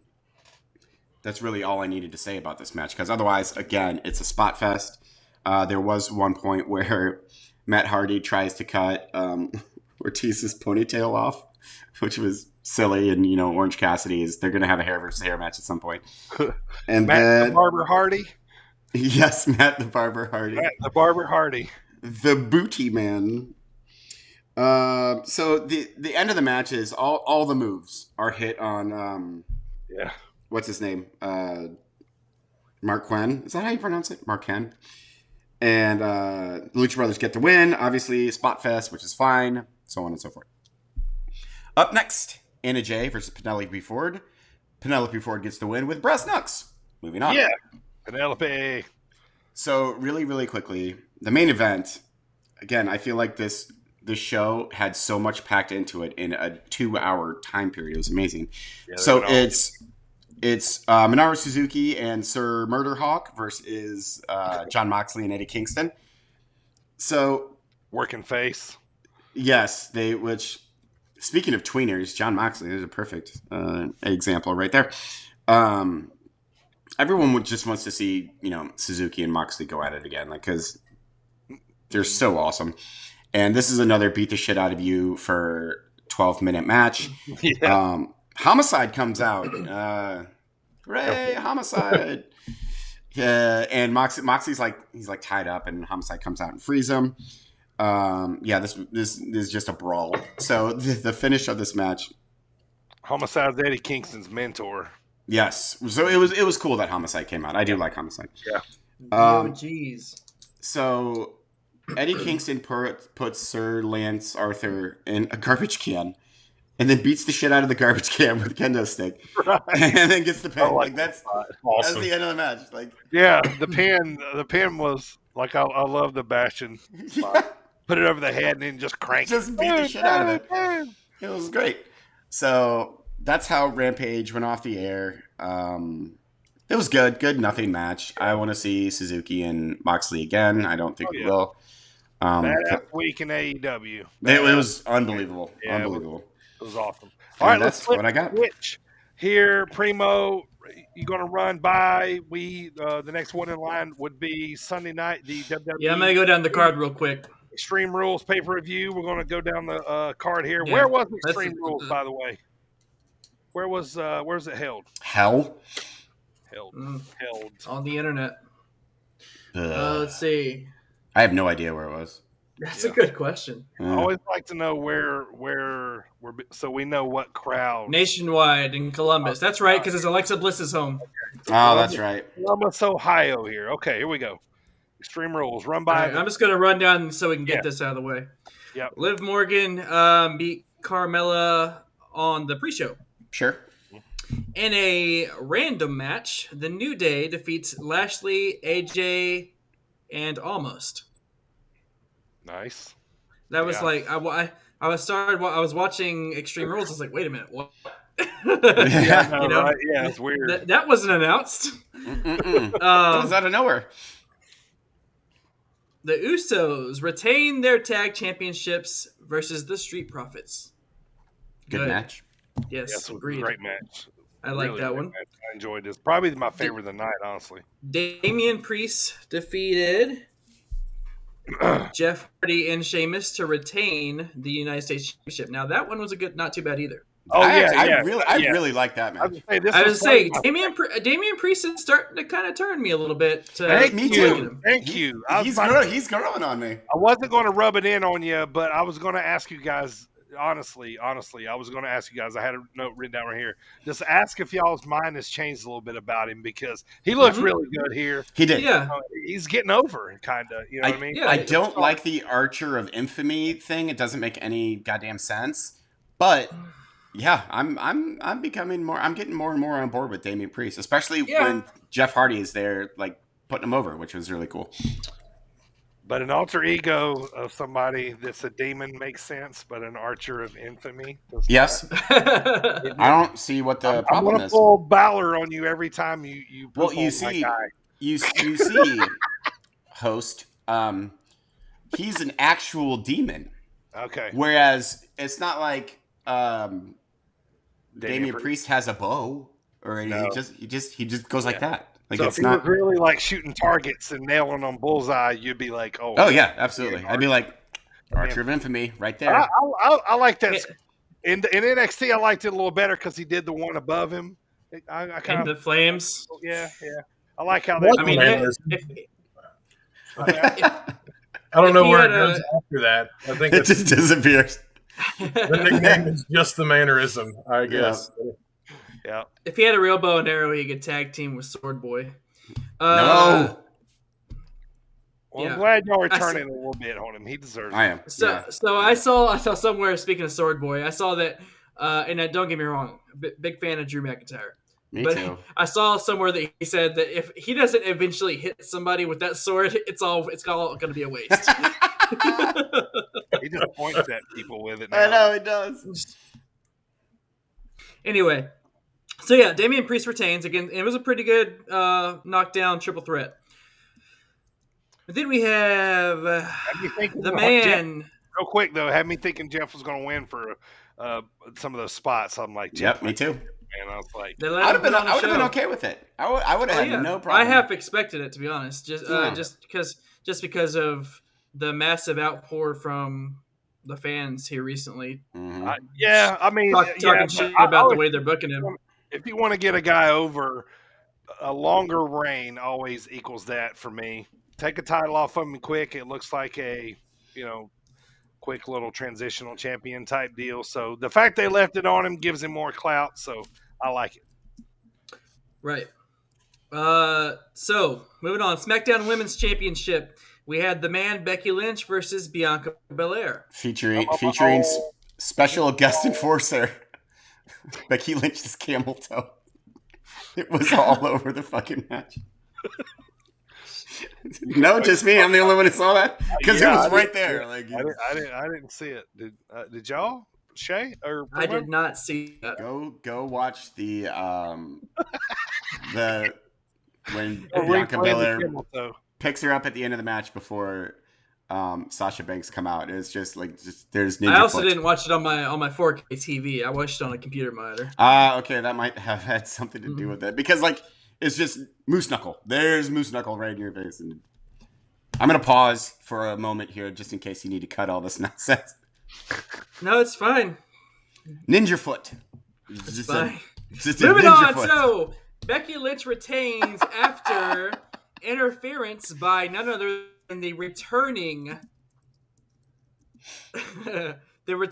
Sasha Banks. Yeah, I like this. Boss time. I liked it too, and I do like So how Becky Lynch was like, Yeah, little right. thumbs up. And it's like, hey, sister, we good? We're pals, right? We're pals, and Sasha's like, no, fuck you too. No, fuck you and your moose knuckle. So, moving on, Raw Women's Championship. Charlotte versus Alexa. Charlotte retains the championship, and she did the heinous act of ripping up Lily. How dare her? What? Oh my god! Rude. What are we gonna do? Rude. She had beautiful Alexa Bliss crying in the middle of the ring. Come on. Well- and then trying to foam at the mouth with whatever tablet that was in her mouth. It did not work at all. She kept trying to bite down on the packet that was in her mouth. She's like, It's just like, You you can guys- clearly see. She And then should finally put it she was under like- her tongue, right? yeah. Do you guys know what Charlotte said? I hate this match and that stupid dog. Champ's here. Yeah. Hopefully this whole storyline is over. Yeah. She has a manly voice. Well, now Alexa Bliss is gone, so Hurt for a while. Yeah. Poor Alexa. right. I know. I love Alexa Bliss and I really enjoy Alexa. Alka And moving on Seltzer tablet. to the main event. The only Extreme Rules match on the card. Out of the 7. Yeah. So, Roman Reigns versus the Demon Finn Balor. Here we go.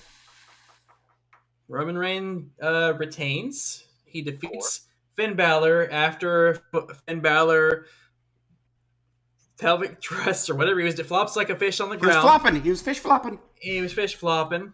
And then he gets up on the turnbuckle. Looks like he's going to do the coup de grace. What do we call it last week? Cardi gras or whatever? The Called can it of, we called it the Carlito. the can of grapes. Of people who don't want to be cool.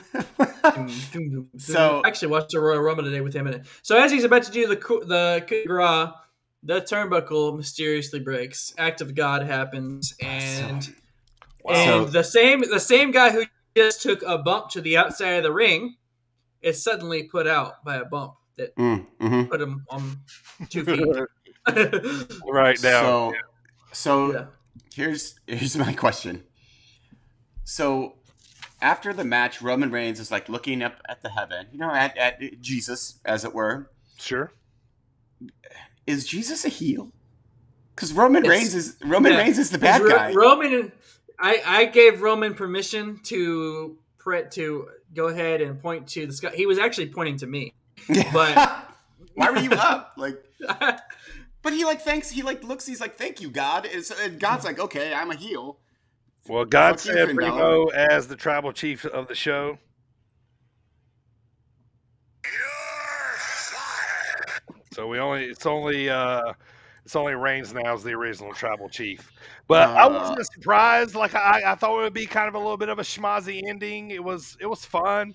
You know what I mean? It was a good match. I mean, here's I what I actually will. we know Finn wasn't winning. no, I actually really liked the match up Yeah, until the finish. yeah, I yeah. thought it was great. Like, I love that Finn hit the can of tuna and Right. like the Usos pulled him out. Like, I'm like, okay, there it is. I'm Yeah. now So satisfied with this match.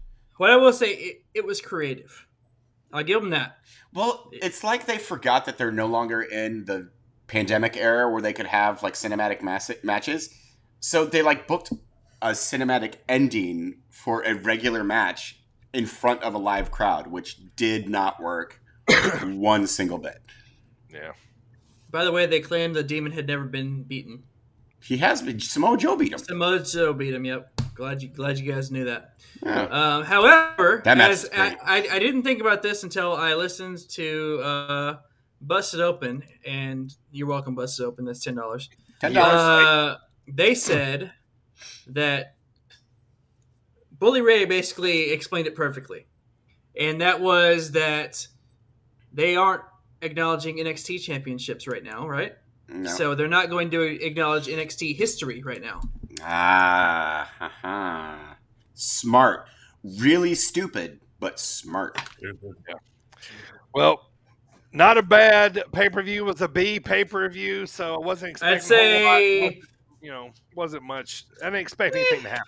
I'm gonna 3 agree out of with 10. I'm gonna agree with Mago. I'm gonna give it a 3 out of 10. It would have been higher if they just would have left the main event alone. Maybe even a 2.5. Just Yeah. no expectations, but I mean, Some I of the matches expect were good though. it to happen. So, all right, I Primo, just get us through Raw here. We got Raw and NXT left as we need to get to the drop kick discussion here I shortly.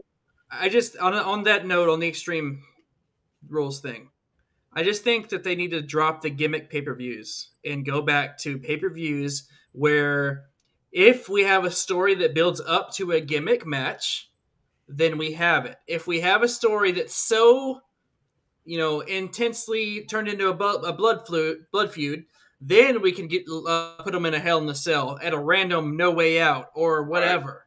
Yeah, But I don't want to have a pay-per-view this is Hell in a Cell, so now we know we're going to have at least 2 of them with no storyline. Or this is Extreme Rules, so they have to have Extreme Rules matches. You know what I'm saying? So go back to just regular. This is a pay-per-view, but and if their feud or whatever has led up to where it's personal or vicious enough of a rivalry to where it warrants Extreme or warrants a ladder or warrants whatever else, then there you go.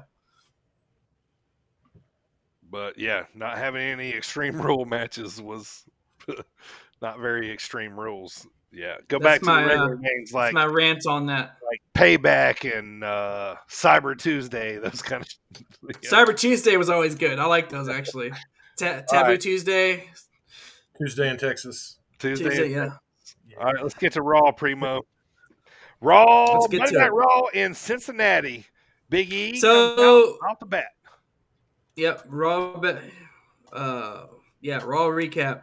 Big E versus Bobby Lashley to open up the show.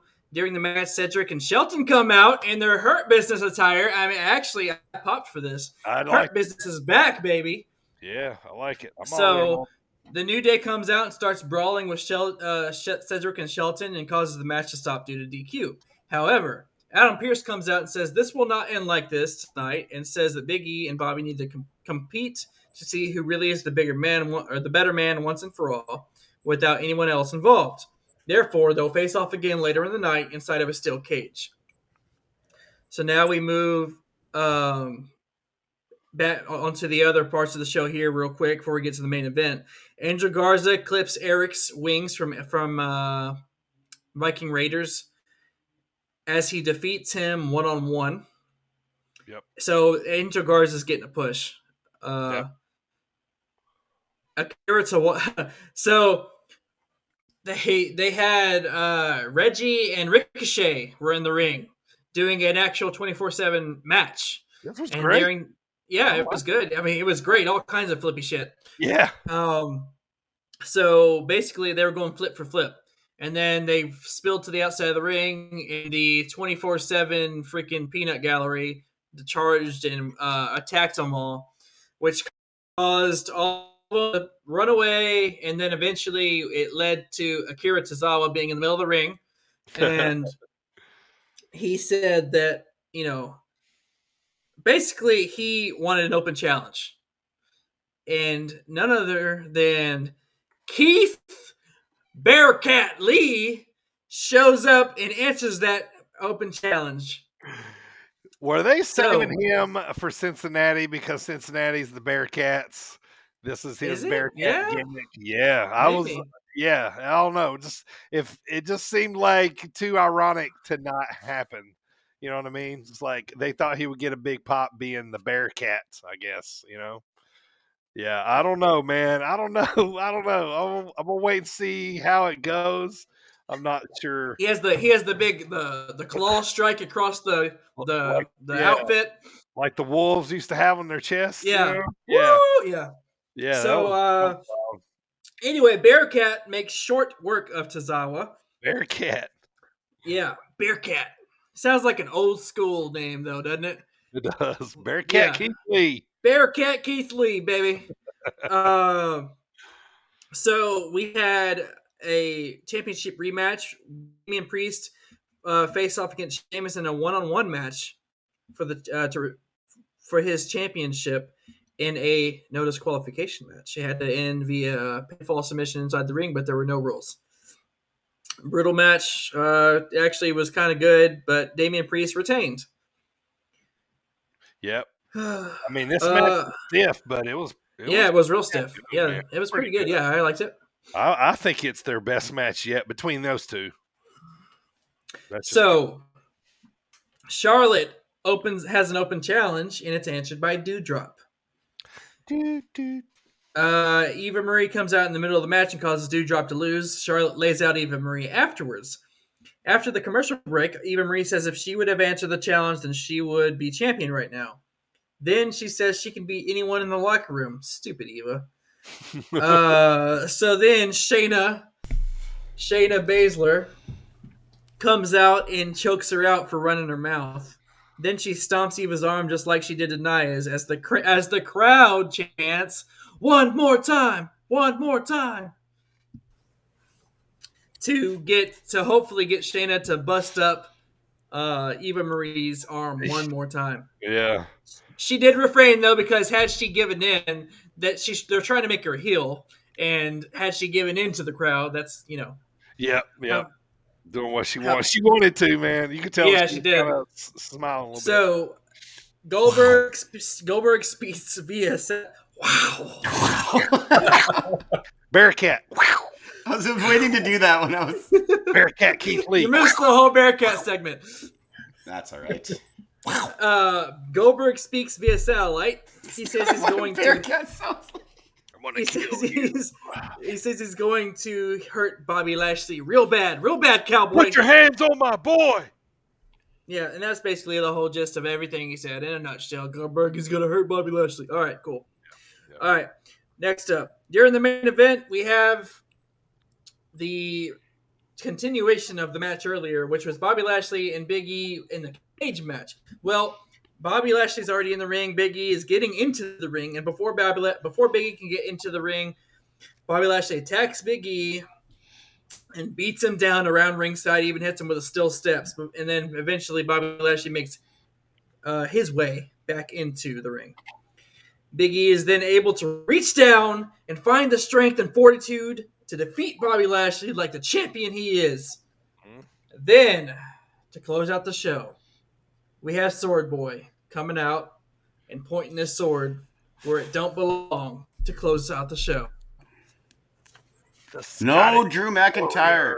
Drew McIntyre. I love Drew McIntyre, but I don't I want him like in the Drew title McIntyre picture. too, but like he just now got voted off the island. Why are we bringing him back I so know. fast? Don't bring it, Well, but just because this is another guy for Big E I to mean, put over. I They get gotta it, and feed him. that's They gotta exactly what feed he's gonna say.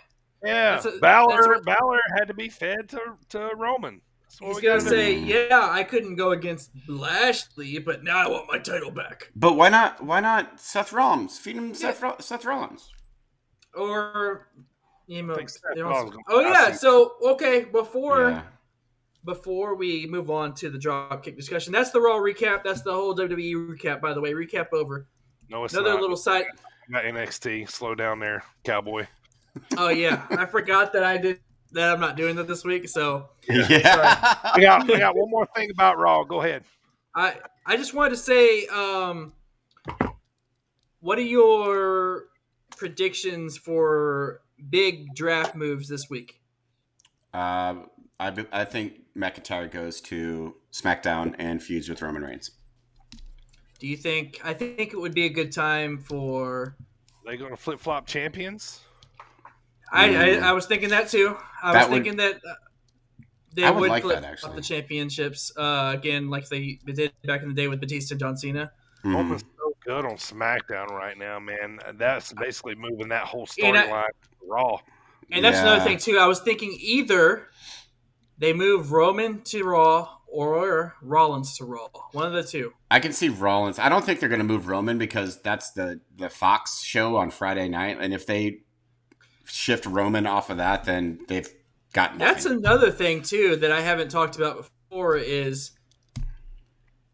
clearly SmackDown is the A show now, right? Oh yeah, by What far. do you mean now? They're- It's been for a I long know. time. I'm just saying, like it's on Fox. I guess I don't know what the deal is, but they start all the cool stuff now on Fridays. They don't start them on Mondays. No, Monday is like the main event of the new WWE.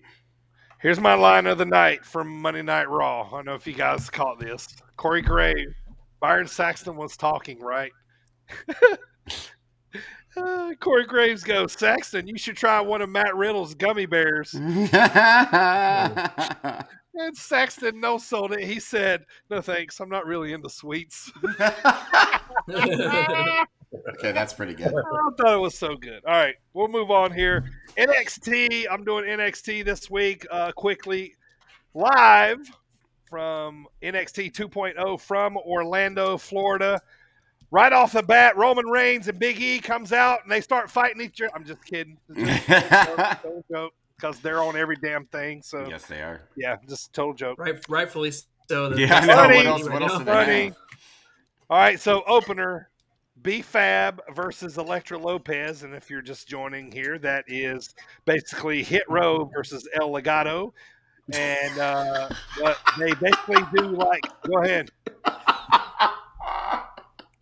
I gotta say, I have a new favorite female superstar on NXT, Elektra Lopez. Woo! That girl, you are beautiful, ma'am. I like you.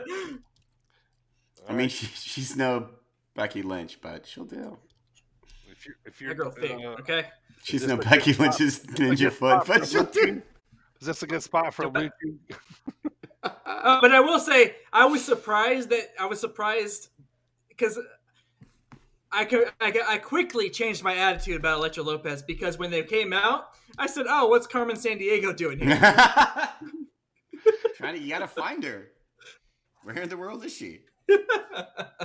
All right, so these two are going to have a match. The timing was a bit off between the two, but it ended up being Hit Row versus El Legado at the end anyway. But Elektra Lopez ends up coming out with the win. Next up, we move on to some clip hits of Index on their honeymoon. It shows Candace and Johnny spying on him. Johnny he's acting like a shark with he's got a shark fin on his head, like in the water, like just spying on him throughout. Sexy Dexy. Sexy Yep. Dexy. Next up, another new guy they're putting over. Zion Quinn beats Oni Larkin. MSK shows up after that to discuss their future. GYV interrupts. GYV, the grizzled young veterans, Grizzled Young. Soon be recognized as the NXT Tag Team Champions. They interrupt, and then Carmelo Hayes and Tricky comes out to interrupt, and then Briggs and Jensen come out to interrupt. So usual schmozzy, they all get in a big fight.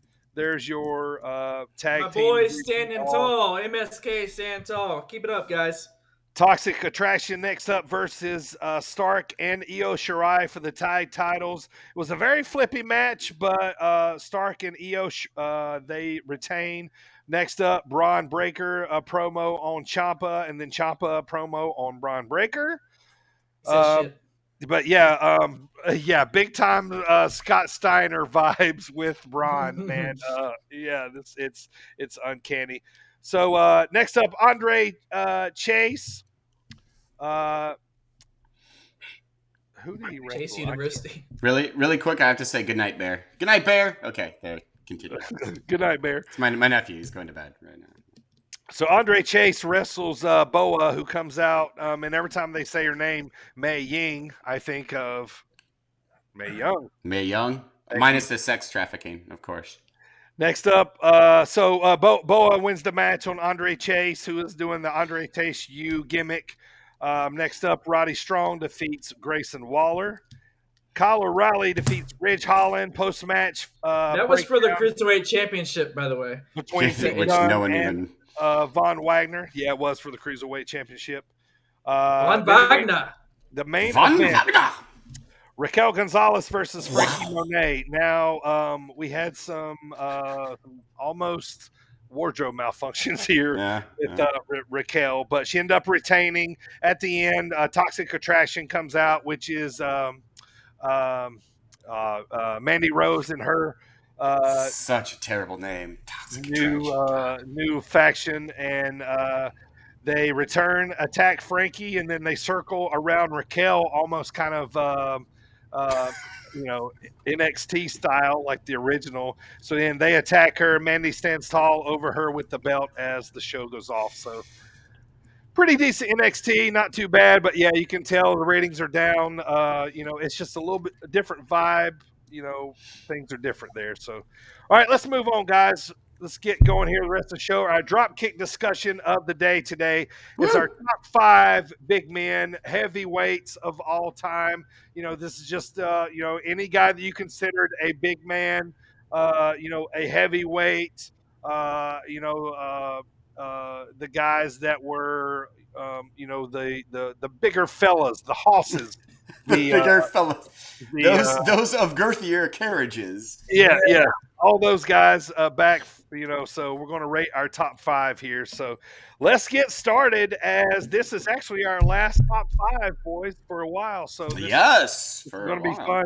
As a reminder, next week we're starting to break down our 4 weeks of Halloween Havoc pay-per-views during the month of October. So we're going to start with 1994 next week. So, all right, top 5 favorite big men. AJ, start us off, man. Who's number 5? So number 5, my number 5 favorite big man is not a man at all, but a woman. It is Awesome Kong. Nice. I love Awesome Kong so much. Awesome.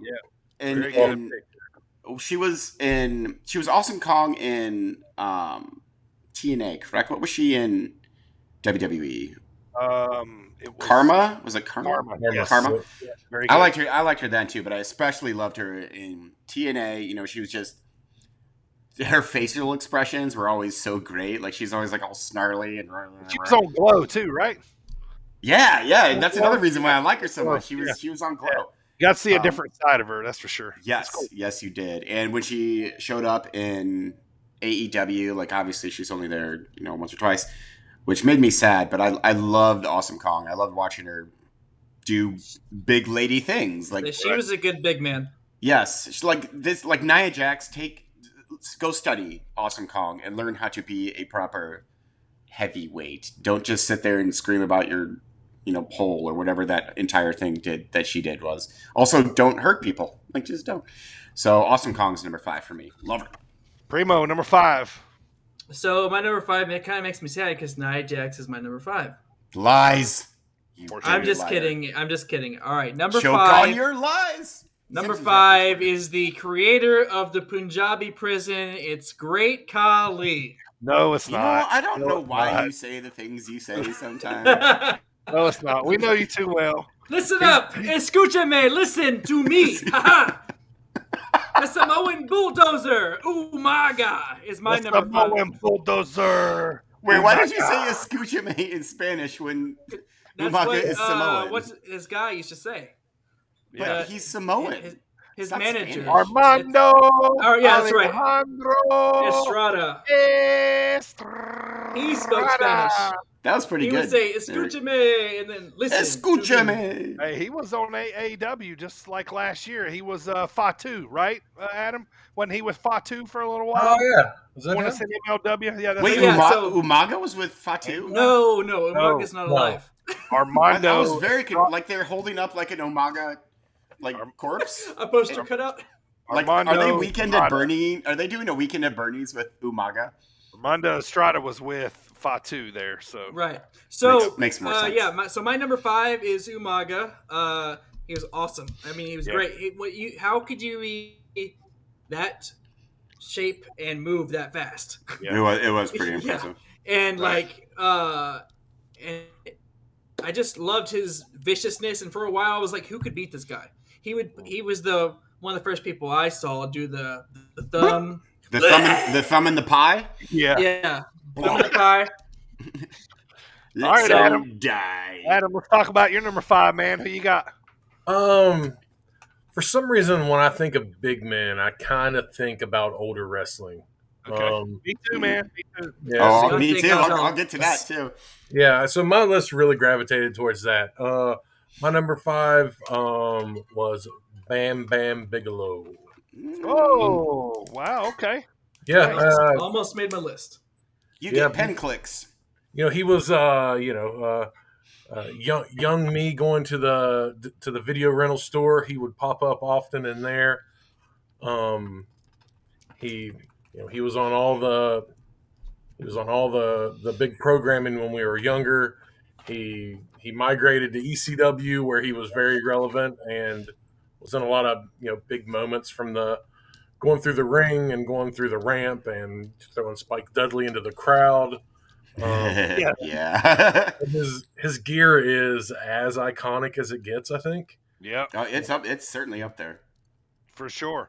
I mean, everybody knows. I mean, he is one of those household names. Be like, oh, Bam Bam Gordy, or Bam Bam Bigelow. Be like, oh yeah, he's the guy with The flames and Yeah. He was like a Action legit roles. motherfucking badass. Yep, The firefighter, Mhm. to save people like on the regular, tough guy. One of the original like agile big men too. He Yeah. was like him doing action roles always made me laugh though.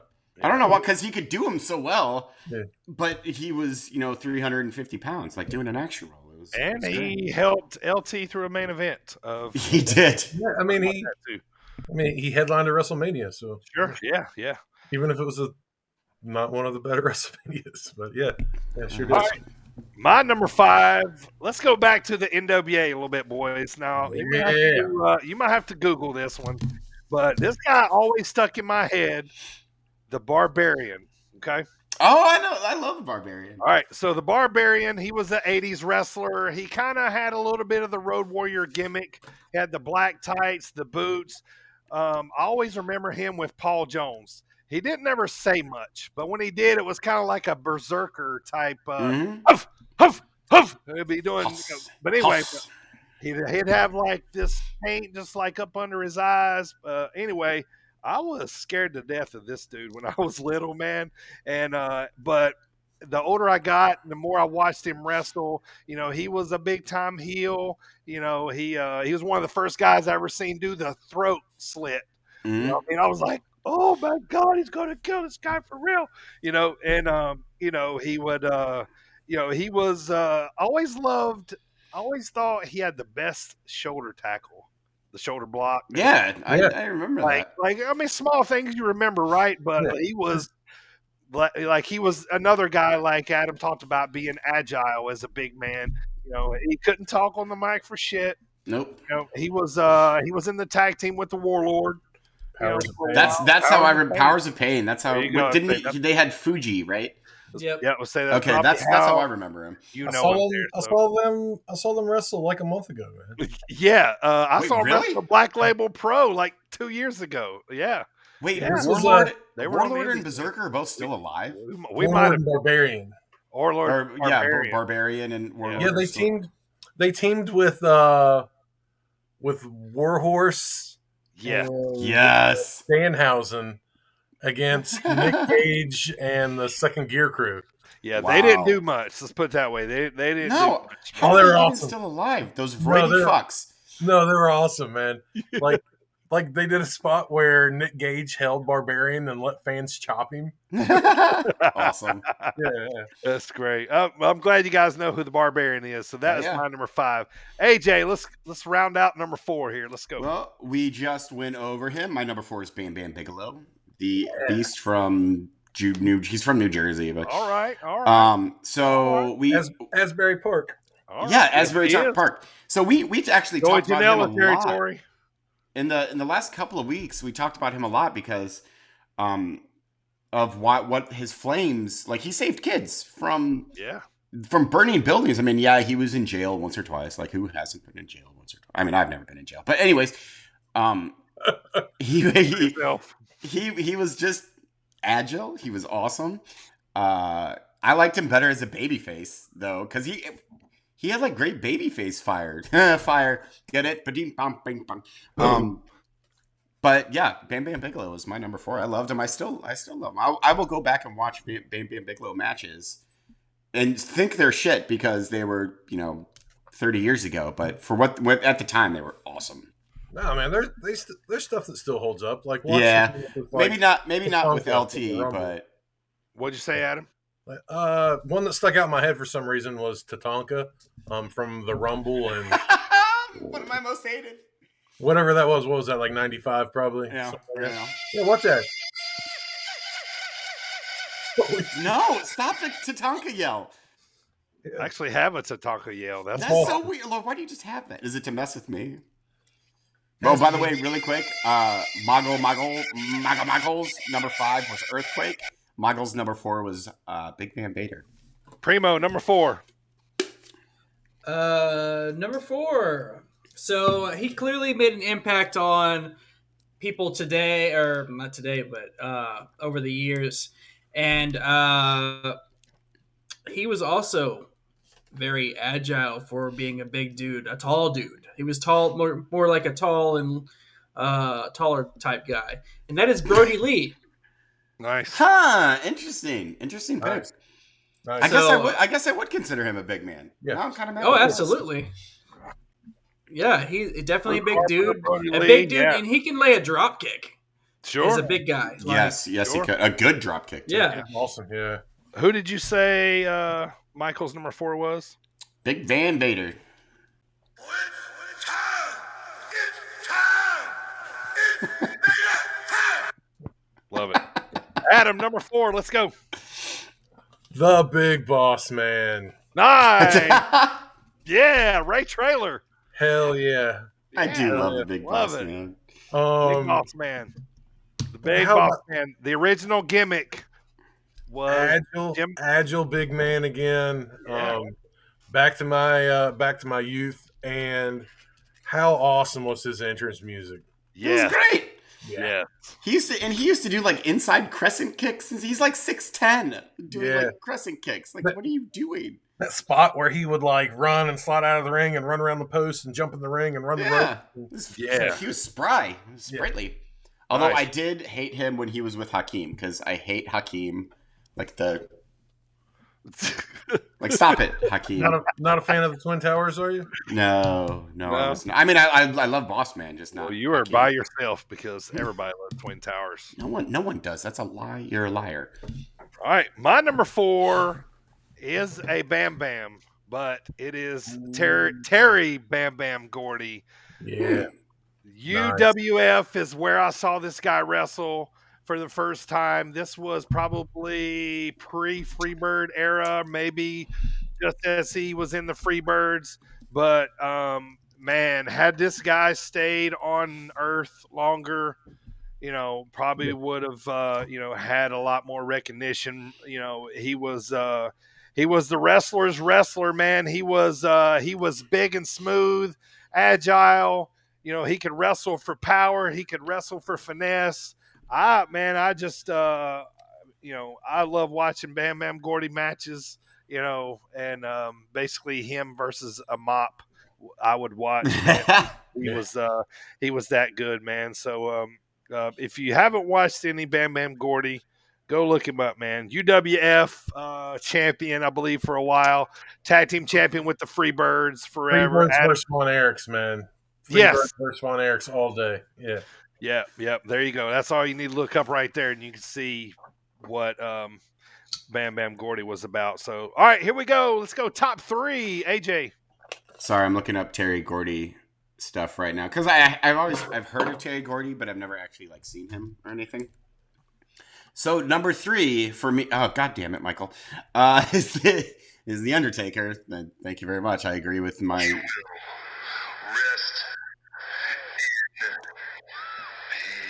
You had that one queued pretty quickly, so you must have knew that one was coming eventually. Yeah, that was- somebody's, not mine. Yeah. I mean, obviously, Undertaker. For every reason that we've spoken about Undertaker before, best gimmick in the world, or best gimmick in the history of wrestling. He was super agile. Like him jumping over the top rope is still one of the best dive over the top ropes ever. He did Old School, which before he called it Old School, it was just called School. School. I guess. Walk rope. It was just called Walk Rope. Present day he's school. He's just present day school. Primary school. Number 3. All right. Number 3 is Undertaker. Primo. For all the obvious reasons. Numero Number 3? Number 3. Twa! Number 3 for me is What's happening here? Diesel, baby. Diesel. Yeah. Diesel. Had to put Big on the Kevin glove. Nash. Raise the hand. Yeah. The worst Diesel. drawing champion of all time, huh? Big Daddy Cool. And Kevin Nash, both iterations for me. Kevin Nash, Diesel, the whole thing. Yeah, I'm okay with him. Big Finger sexy. poke of doom. He was a he was a I terrible was just champion. I'm a fan of his in Yeah. general as a wrestler, actor, all of it. You know, he he's is super he is shredder. pretty funny. Me too. Like He was when he was great like- on Roadhouse. Pretty cool. When he was like Dr. Do what? Nash, I said he was great on Roadhouse. the movie Roadhouse? Implying that he was Sam Elliott. I'm kidding because they're kind of. Do you have that wah wah Wah, sound effect wah. queued I up? don't. 'Cause I why don't. not crickets? I'm He laughing was- at he Primo. was Primo super don't shredder, even though. know what Roadhouse was. He's like, Roadhouse? Is that a Roadhouse, restaurant? do they have steaks? Oh Yeah. my god! I'm Yeah. from Texas. Of course, I know what Roadhouse is. Mm. Nice. Good Adam, garlic number bread. 3.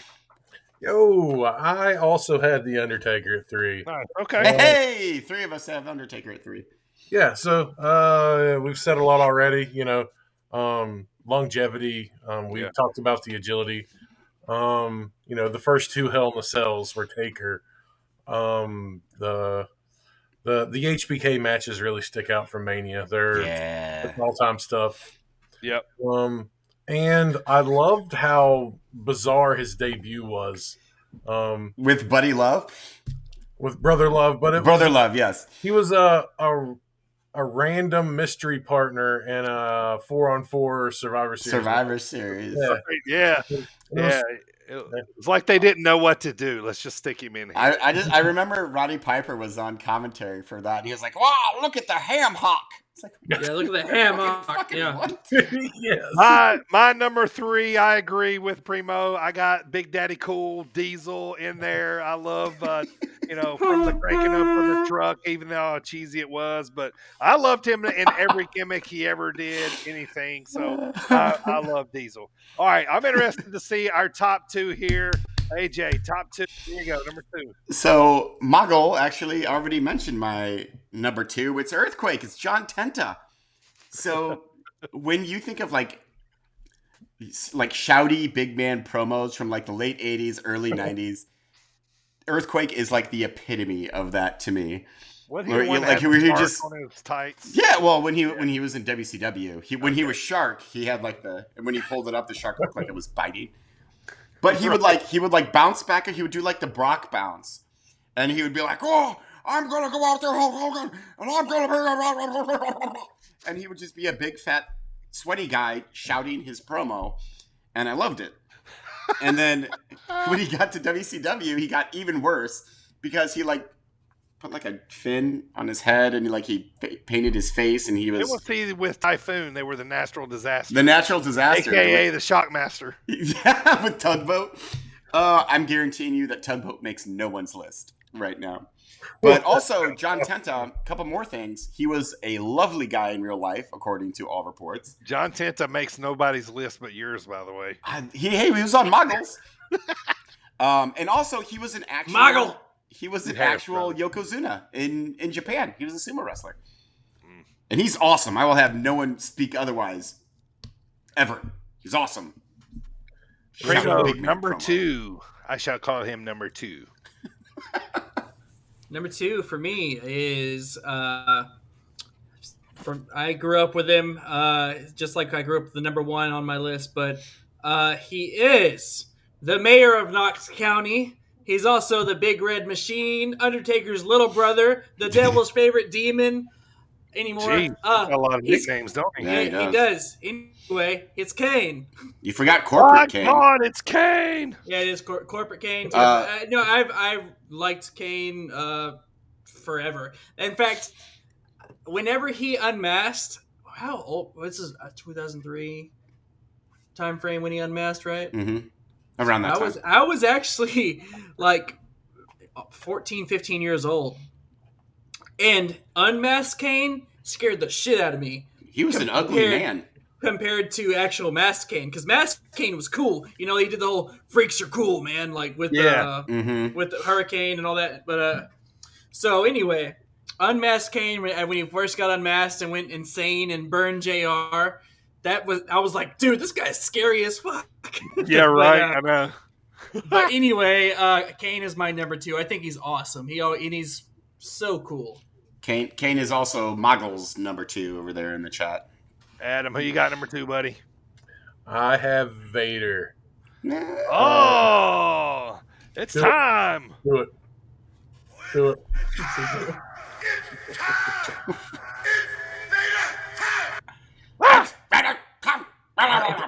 All right, a couple things Big- real quick. Big Man Vader.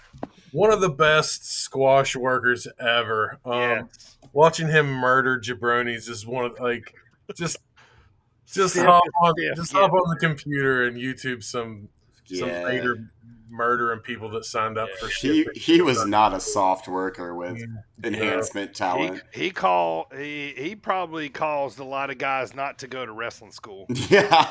Yes. Yeah. Again, something from my youth. When I was growing up and watching wrestling, the heels were always the guys that cheated to win, but he was a heel that just beat people's ass, Yeah, didn't need Right. to cheat. and it was almost confusing to watch for young me to see him, beat up Sting and pin him clean. Yeah. But it's something that really stuck out from my youth. That and him just really tearing dudes up. So Yeah, Didn't his eye pop out in the ring yes, at one point? Stan Hansen against Yeah. Stan Hansen, he actually grabbed it and put it back in. That's so gross. which you can do, by the way. Oh, Which yes. none of us will ever do anything that No. bad. Oh, little metal. He's advice. also the one who was in the ring when Mick Foley lost his ear. Wow. Yeah. He was He's just stiff surrounded by before- missing body parts Yeah. all the time. He was stiff before we knew what stiff was in wrestling. Yeah. One more thing too about him, man. That cool headdress he would put. Hell on. yeah. Yeah. That thing was nasty, mean. Hell looking. yeah. It's like an elephant looking thing, and yeah, that was pretty cool. Yep. For me at number 2, I'm going to go back here. A lot of people probably only know this guy from Dark Side of the Ring, but if you don't, man, go Google Bruiser Brody. He was probably Yeah. the thickest, baddest son of a bitch ever in wrestling. He looked the part. He was the part. He loved wrestling. He was a big man. He took on all comers.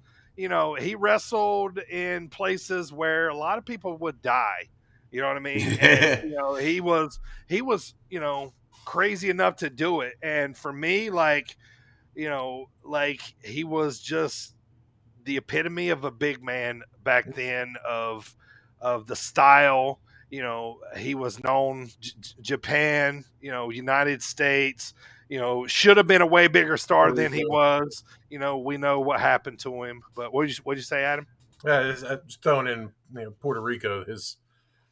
Unfortunately, where he passed, but Woof. huge star. Yeah. Yeah, yeah, yeah. So if you got time ever, go Google random Bruiser Brody matches. It like you'll go down a rabbit hole. Yeah, and if I could throw it in, it's absolutely delightful to watch the Japanese crowd run from him. Oh yeah, it is pretty Yeah, funny. yeah, they were straight legit scared too. So. All right, boys, let's wrap it up. Let's go to number one, AJ. Start with 5. Let's go to 1 here. I haven't heard a certain person's name yet, so this number 1 might be interesting. Let's go. Number 5, Awesome Kong. Number 4, Bam Bam Bigelow. Number 3, Undertaker. Number 2, Earthquake. And number 1 of all time, how could it be anything other than The Brute Squad. Andre- Would you like a peanut? On, Would you like a peanut? no more rhymes. No, I mean it. Anybody want a peanut? Andre the Giant. It's obviously Andre the Giant. So I say Andre the Giant. He's my favorite, not because he was a fantastic wrestler, because he was absolute garbage. Plus, he was before my time. 2 things that might have been a knock against him, but he has such a myth surrounding like everything about like his performance. I mean, I caught like the tail end of Andre the Giant as a kid. Yeah. And it was when he was in the midst of his turning back face after he feuded with Hulk Hogan and the body slam and blah blah blah. And like obviously he could not go in the ring at all. Like he could barely stand up by the time that I started watching him. But then, he's in one of my favorite movies of all time, Princess Bride, and then you see like documentaries about him, and he was just in he was literally like this gigantic person in both physically and like as far as like the HBO personality. One was really good. It was, yes. Everyone go watch that. It's fantastic. Yep. Like Wrestling would not be where it is today without Andre. Nope. If he's not on everybody's Mount Rushmore, like I don't like you take Andre out of professional wrestling, I don't think it's as big as it is. And it's how I feel about Andre. It's so weird. Like he barely spoke English. Like it was like super broken English with this thick French accent. He couldn't wrestle. Yeah, but he was magnetic. Like he was amazing. Like you couldn't not watch him, and just awesome. So obviously number 1. Yeah, he lived such a miserable life being that big in that era, in that time. Had he been born this day and age, say somebody like Big Show, there's more accommodations these days. We've heard tons of stories, but Primo number 1.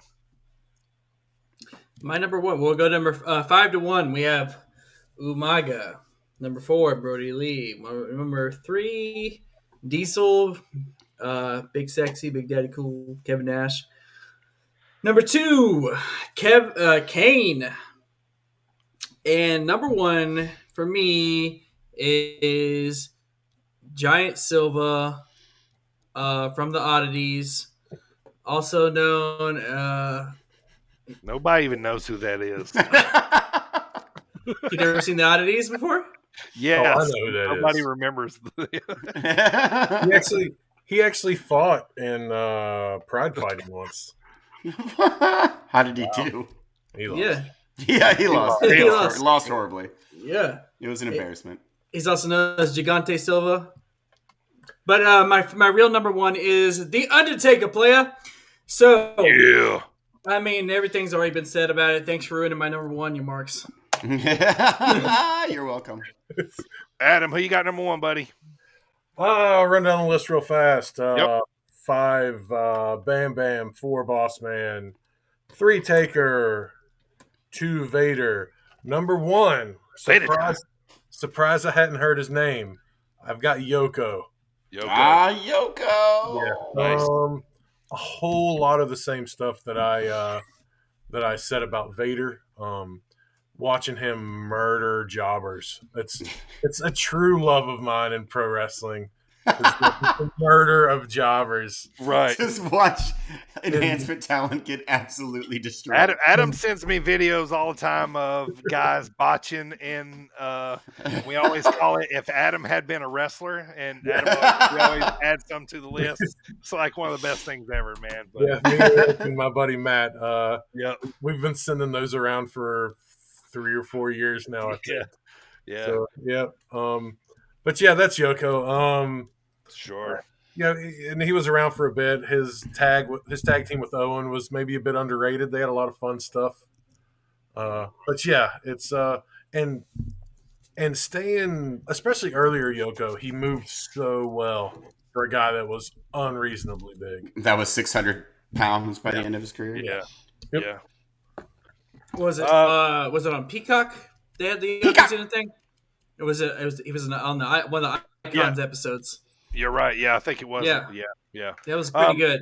Question, I want to answer the question coming from the chat right now. I would have put Dusty Rhodes on this. Yes, he was big, but I always thought kind of big guys is kind of taller, bigger. Like Dusty was, kind of not as I mean, tall. he was he's a big man considered. Like he could be on this list for sure, but I didn't put him on His it. belly might be a little round. my belly butt willy. might be a little big. My butt might be a little big, but his tallness ain't that big. You know what I mean? Yeah. So, Well, that's but why I in left the him same off. in the same breath, like Bam Bam wasn't all that tall. No, he's not. That's why I Well, said yeah, he like could be I on the almost list. put Uh, Brock It's Lesnar what on you my list. determine. So, see, all right, yeah. my number 5-1, the Barbarian at 5, Bam Bam, Terry Gordy at 4, Diesel, Kevin Nash at 3, Bruiser Brody at 2. My number 1, me and AJ talked about it already. Andre the Giant. Oh, yeah. He just transcends wrestling, man. So to me, he's got to be number 1. Let me run down a few names that we might have left out here real quick before we move on. We Gigante talked Silva. about how about Kamala, Haystacks Calhoun. Hey, How Stacks. about Viscera, Big Daddy V? Oh, I hated Viscera. How about Jerry Blackwell, the One Man Gang? Abdul wait, the Butcher? wait, One Man Gang was also Akeem. Akeem, King, yeah. Yes. Big John Studd, Winner of the first Royal Rumble. Sid Vicious. Sid was Rook. one, yeah. No, I actually no, considered no, Sid no, no. Vicious. Did Big John Studd win the first Royal Rumble? I thought Hacksaw. Jim Oh, Hacksaw. yeah, you're right. It was Hacksaw. No, and Big then John Studd won the first Battle Royal. before it was called Royal Rumble. I think. I don't know. How about Rikishi? Nah, I hated Big Rikishi. Keish. How about Blackjack Mulligan, Adam? Huh? Blackjack Mulligan. Primo's favorite wrestler from Texas, Mark Henry. You know you laugh, but I almost put it on my list. How about, Yeah, he was all right, he was close to getting on my list. Yeah. last couple here, Stan Hansen, Yeah. The Big Show, Oh, yeah, none of us even had Big Show. Well, it's the big slow. one little tidbit from the 80s, good old Hillbilly Jim. Hillbilly Jim. Which, by the way, how awesome did he look in the nostalgia battle royal for? Like, it was on X7 where they had like the gimmick battle royal, and Hillbilly Jim came out at the age of like 60, and he looked like he was 25. I don't know why I remember that about Hillbilly Jim, but I do. All right, let's get to the rest of the pod here, guys. Let's talk about real quick, man. Adam, I'm going to ask you, man, the importance to wrestling that Omega versus Bryan happened right now, and what are your expectations going forward? You think it's going to be a long feud, short feud? I mean, I the think reason why I'm asking this question is because I think it's pretty important that this match happened. I think that it happens, and the way Danielson has communicated his choice to go there is where a lot of the significance is, because before it was people going, the WWE, like Punk, they're, the WWE's horrible, screw them, they're awful people. And this guy was just like, they're great to me. This just looks like more fun for me. Sure. Mhm. Yeah. Punk. Yeah. You can see it. They're having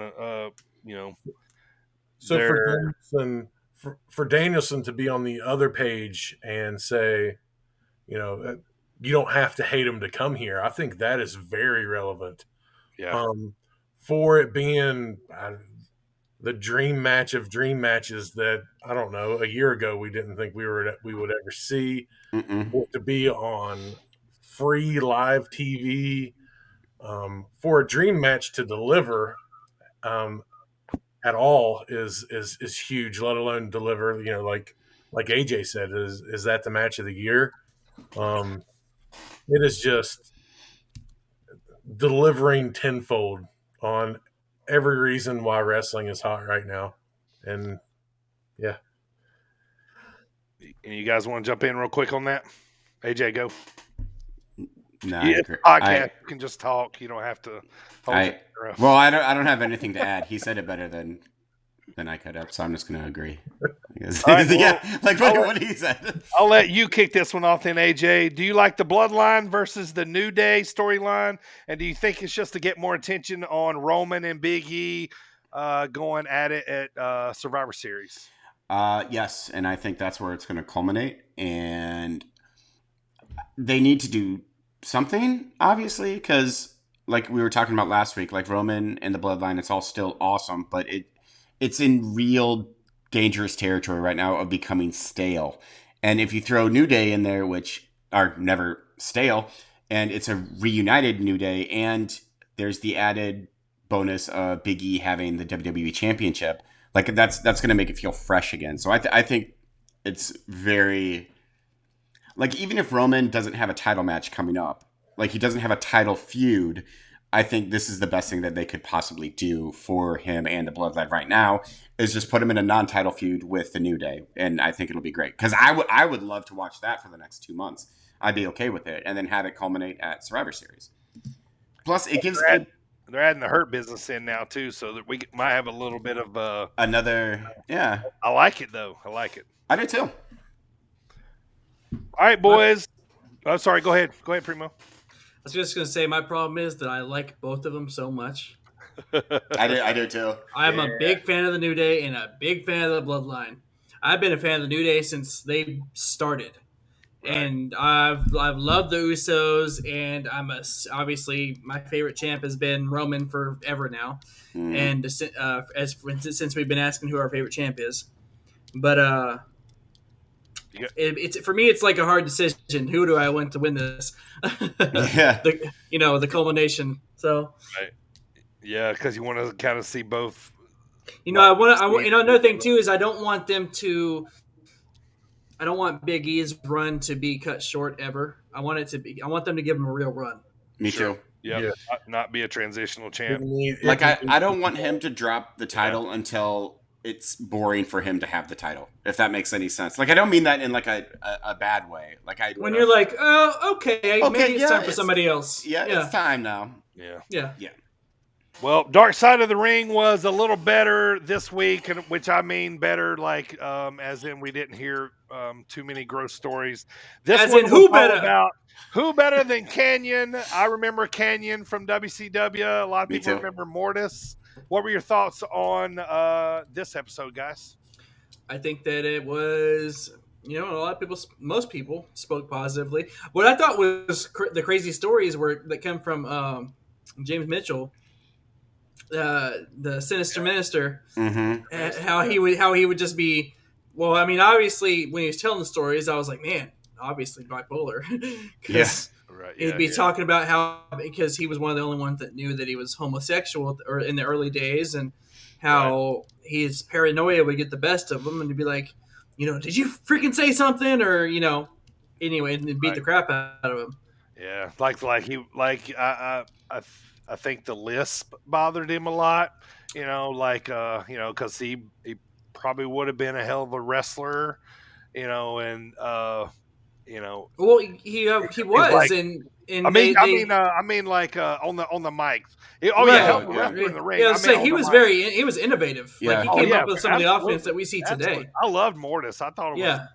I was into that, man. But I know what you mean because he was never above mid card, so I know exactly what you mean. Like he couldn't fully develop the character. Yeah. Also, go ahead. We were talking about this before we started, like the Boy George incident, which I'd heard about that, but I'd never actually seen it.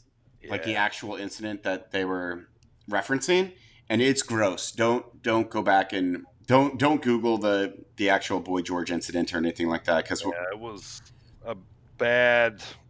Um, yeah, it was the grossest yeah, chair shot I've ever seen, and I really, like Prima and I were talking, I really hope it wasn't as some sort of punishment.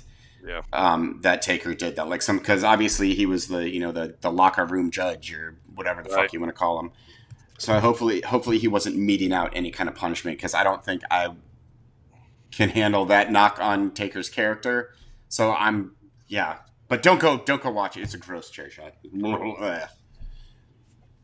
Good story though about guys like him helped other guys come out as being gay wrestlers. Look at we have a ton of openly gay wrestlers now, which is awesome. So guys like Canyon paved the way for these guys to be able to come out. But yeah, a sad ending. It was. DD. I remember him and DDP working together a lot when I was watching WCW. So. Yeah, I always thought "Who better than Canyon" was a cool line, man. Yeah, I thought so And too. Cage, Yeah. Brian Cage uses that now. Which Brian Cage talking about Canyon was very touching. Same thing with DDP Yeah. And the Bucks. and the Young Bucks. They all, it was very touching listening Yep. to them tell Yep. stories. And Luke Hawks, Adam. I didn't know anything about that whole deal with them being friends, so that was kind of cool. I was like, oh, what's Luke Hawks doing on here? But yeah, so that was kind of cool. This week's episode is FMW. Yeah, Onita. Yeah. that's gonna be Yeah. awesome. The electrical death matches, explosions. Okay, maybe this one might be a little bit happier than. I mean, yes, it's about death matches and explosions and stuff, but hopefully it won't be a. Real quick, boys, what did you like and didn't like about Extreme Rules? I had Oh, to boy. turn it off real quick, by the way. Since we're Oh, talking- wow. That's awesome. Onita. He's got the cigarette in his mouth and everything. That's fucking that is awesome. sweet. Nice. I Very hope cool. that's like a toy for children and it has a cigarette in the mouth. That's fucking Yeah. awesome. Well, Japan, man, Japan. So. Damn. What did I like and dislike about Extreme Rules? Obviously, I liked everything up to and including the main event. I didn't like the main event finish. I hated it. Like, duh. What did I like? I liked the triple threat match. I liked the other match. The Usos and the Street Profits. liked wrestling. I also liked the main event minus. I thought the what's it called? The finish was creative, It was. but a way for him to lose without really losing. yeah, he didn't Yeah. lose clean. He didn't take a And- Superman punch or. exactly. So I just feel like Yeah. I liked it. I liked for the most part. I still think it wasn't the. I went on this rant earlier about the gimmick pay per views, but some of the matches were good. That's what I got. Yeah. Adam, what are you liking most right now in AEW besides Bryan and Omega? Ooh, man. I'd say the thing that gives me the most joy weekly is Eddie Kingston being super over Yeah. every single place they go. I love when Eddie breaks out old lines. I love when he breaks out stupid new lines. Like, what was the one about redeem these nuts? Yeah. Oh yeah, redeem these nuts. Name these Yeah. nuts. Yeah, Eddie's awesome. Yeah, I love it. I love the Brian Pillman Jr. thing right now. Him getting a little bit of a push. I like when watching Phoenix wrestle every week. That's cool. Yes. Oh, so awesome. Yes. Yeah. I Any love you other CM, guys got anything here before we move on? CM Punk. Always CM Punk. Of course, yeah. Punk, all the Just big. promos every week. Yep, Yep. just killing it and putting. He's going to keep putting people over while winning at the same time. I like that booking. I think that's We smart. need dueling mics with him and Eddie though. That would be so good. Yeah, it's bound to happen. Or him and MJF would also be Oh, that's happening. That's happening unbelievable. for sure. All right, I want to thank Coastland Apparel for sponsoring the pod here today. Episode number 30, Coastland Apparel. Use promo code BIRDTV for 15% off your order. Primo, where can you get the Sit Down Marks podcast? You can get the Sit Down Marks on Twitch, obviously. Also on Spotify, iHeartRadio, Apple Podcasts, Google Podcasts, Stitcher, Amazon Prime Music, Audible, and now on SportsWire Online Radio, live Fridays at 6:45 Eastern Time, right before the Thomas Bryce. So, the number one. Number one. I can't That's do right. it yet. I still can't.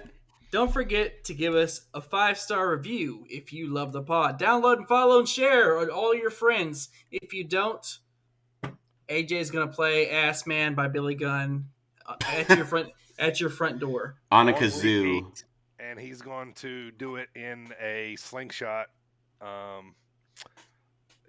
singlet. Goddamn right I am.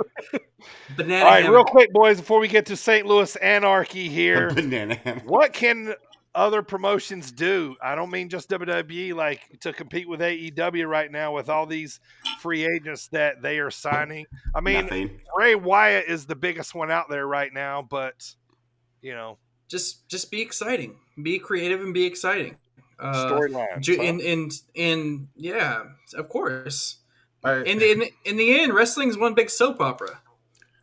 I gotta throw out don't be a shithead. I feel like that's where AEW started their success. Yeah, by not being By not shitheads. where some people might purposely do it. Mhm. When you have the goal to not do that, hey, good things happen. Also, listen to the fans. Yep. Like it's a classic Vince, when he said you don't like what you like what I tell you like. Like, fuck you, buddy. I'm gonna like whatever the fuck I want to like. We're gonna cheer the shit out of Adam Cole, and it's probably gonna respond like AEW's probably gonna respond in kind, and I don't know, it's annoying. Like WWE is bothersome. Like I hate because there's so many people on WWE that I love, but it's a bothersome product. I think And if you see how AEW can course correct itself when something's just clearly not working, and it's just refreshing from years and years of just why were we watching something we didn't like? I don't know. like, can you imagine if AEW like tried to push the whole Roman Reigns as a super baby face? They would have fixed it after like 3 months of it not working. They would have been like, okay, let's try something new, as opposed to 5 goddamn years of it. They would have knocked it out of the park. Yes. Yeah. Stupid. That's the problem, and that's the one thing too. Like for me, as a lifelong WWE loyalist, it's hard. It sucks. And I'm not gonna lie, I love AEW now. Like, and I have since it came out. I was excited when it began, but as time has gone on, I'm just like, AEW is amazing, and the one I grew up with is just It's not great. They're subpar. They're just not doing it for me. No, They're doing it for They do. children now, and AEW is doing it. That's another thing too. The demographic. Yeah, it's different. Yeah. My kids ain't watching AEW. No. Right. Yeah. Right.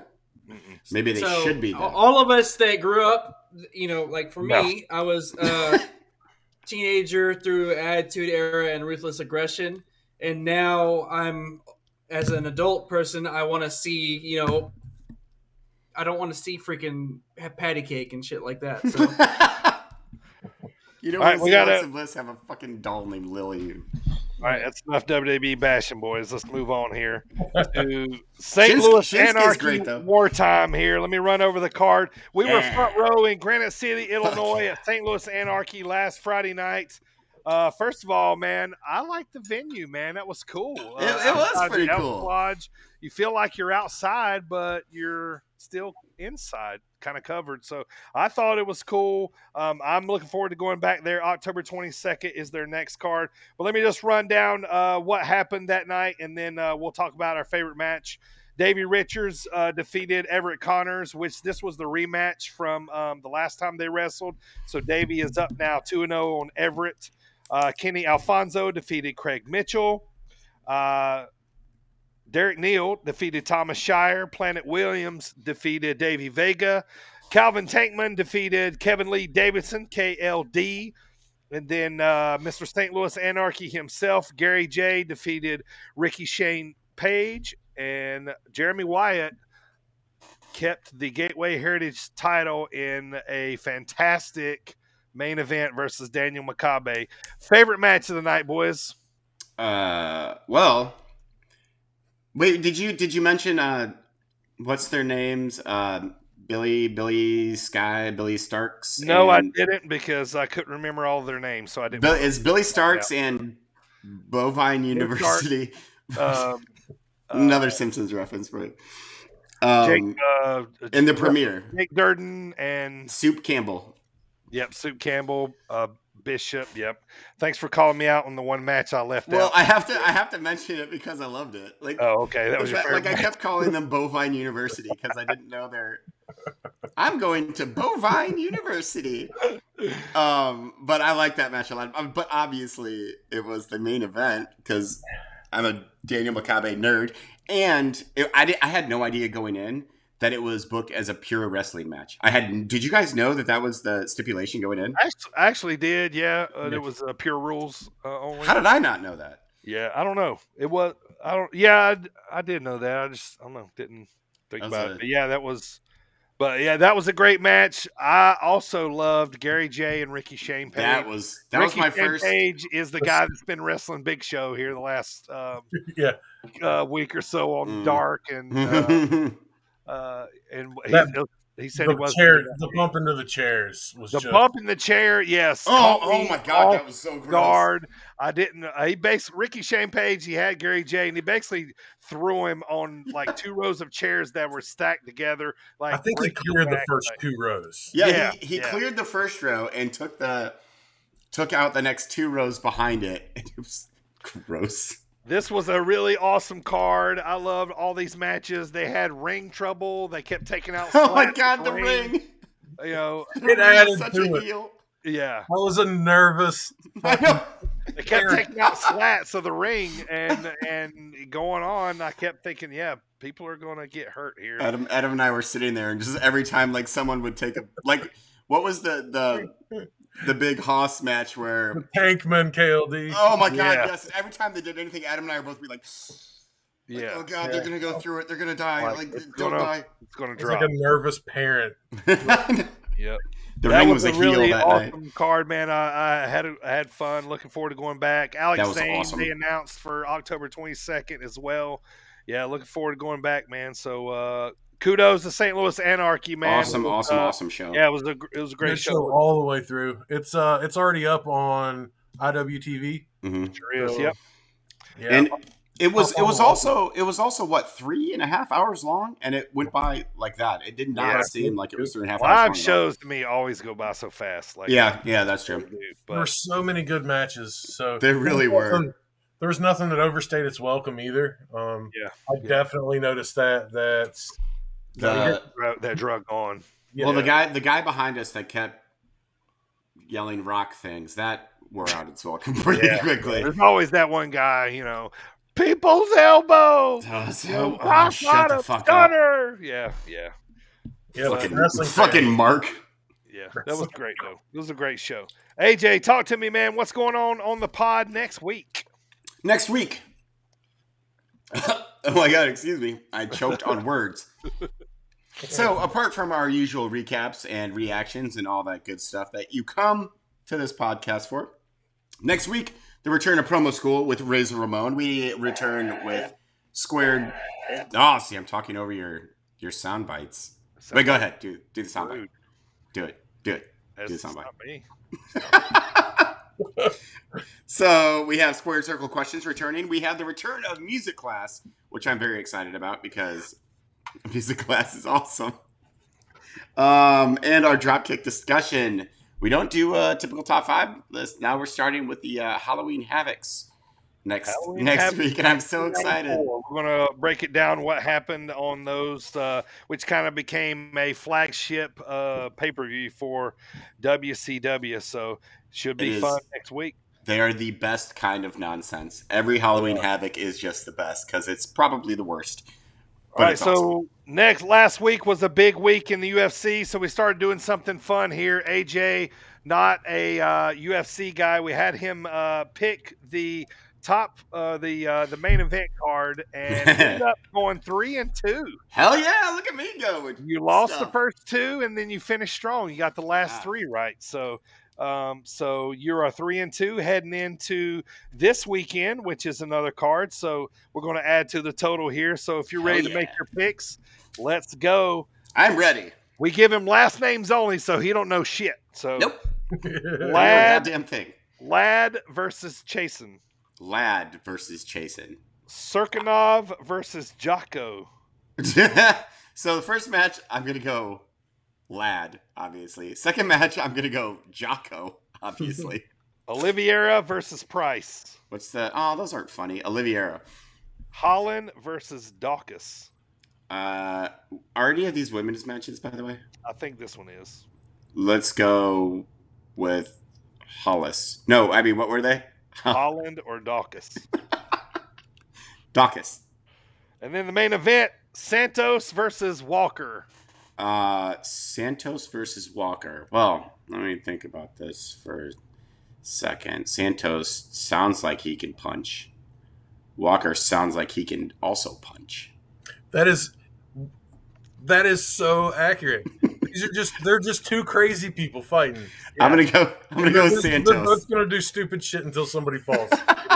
Walker Who- would do like a who would flying- know it? They both can punch. Yeah, Yep. yeah. See, I know my shit. You know your So, punchers. We're gonna go with Santos. All right. Well, thank you, Adam, for coming on the show today, man. Hell Appreciate yeah. you joining us, man. Thank you, brother. Absolutely. It Thanks, was an guys. absolute blast to Clap finally this go man. do wrestling with you last Friday, had- man.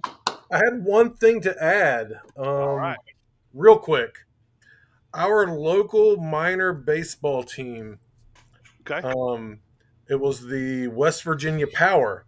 This week, they changed their name to the Charleston Dirty Birds. Are you kidding me? Oh, wow. I will I got track my own down. team. I will track down one of those shirts, brother. That's I got fucking That is awesome. dope. I'm That so is angry dope. right Is now. that in Charleston? Charleston, West Virginia. Yeah. That is Yeah, so well, I mean, cool. I'm in Northern Virginia, so it's Yeah. not. I'm not too far. That is sweet. That's awesome. There's actually, I think there's a house show coming there. Yep. Soon. Yeah. Yep. There's Yeah, never they're going to gonna- be like a minor league baseball team called like the Poughkeepsie AJs, so I'm never going to get a cool hat or anything. Rockers Primos. Now people go to the ring and cut primos. They do. Yeah, Becky they go to Lynch the cuts ring a and mean cut primo. Thanks everybody for downloading and subscribing the show. That is episode number 30. Thank you guys for tuning in, man. I am the Dirty Bird for AJ and Primo and our guest Warwig. There's only 3 words to finish up here. And remember, grab them cakes.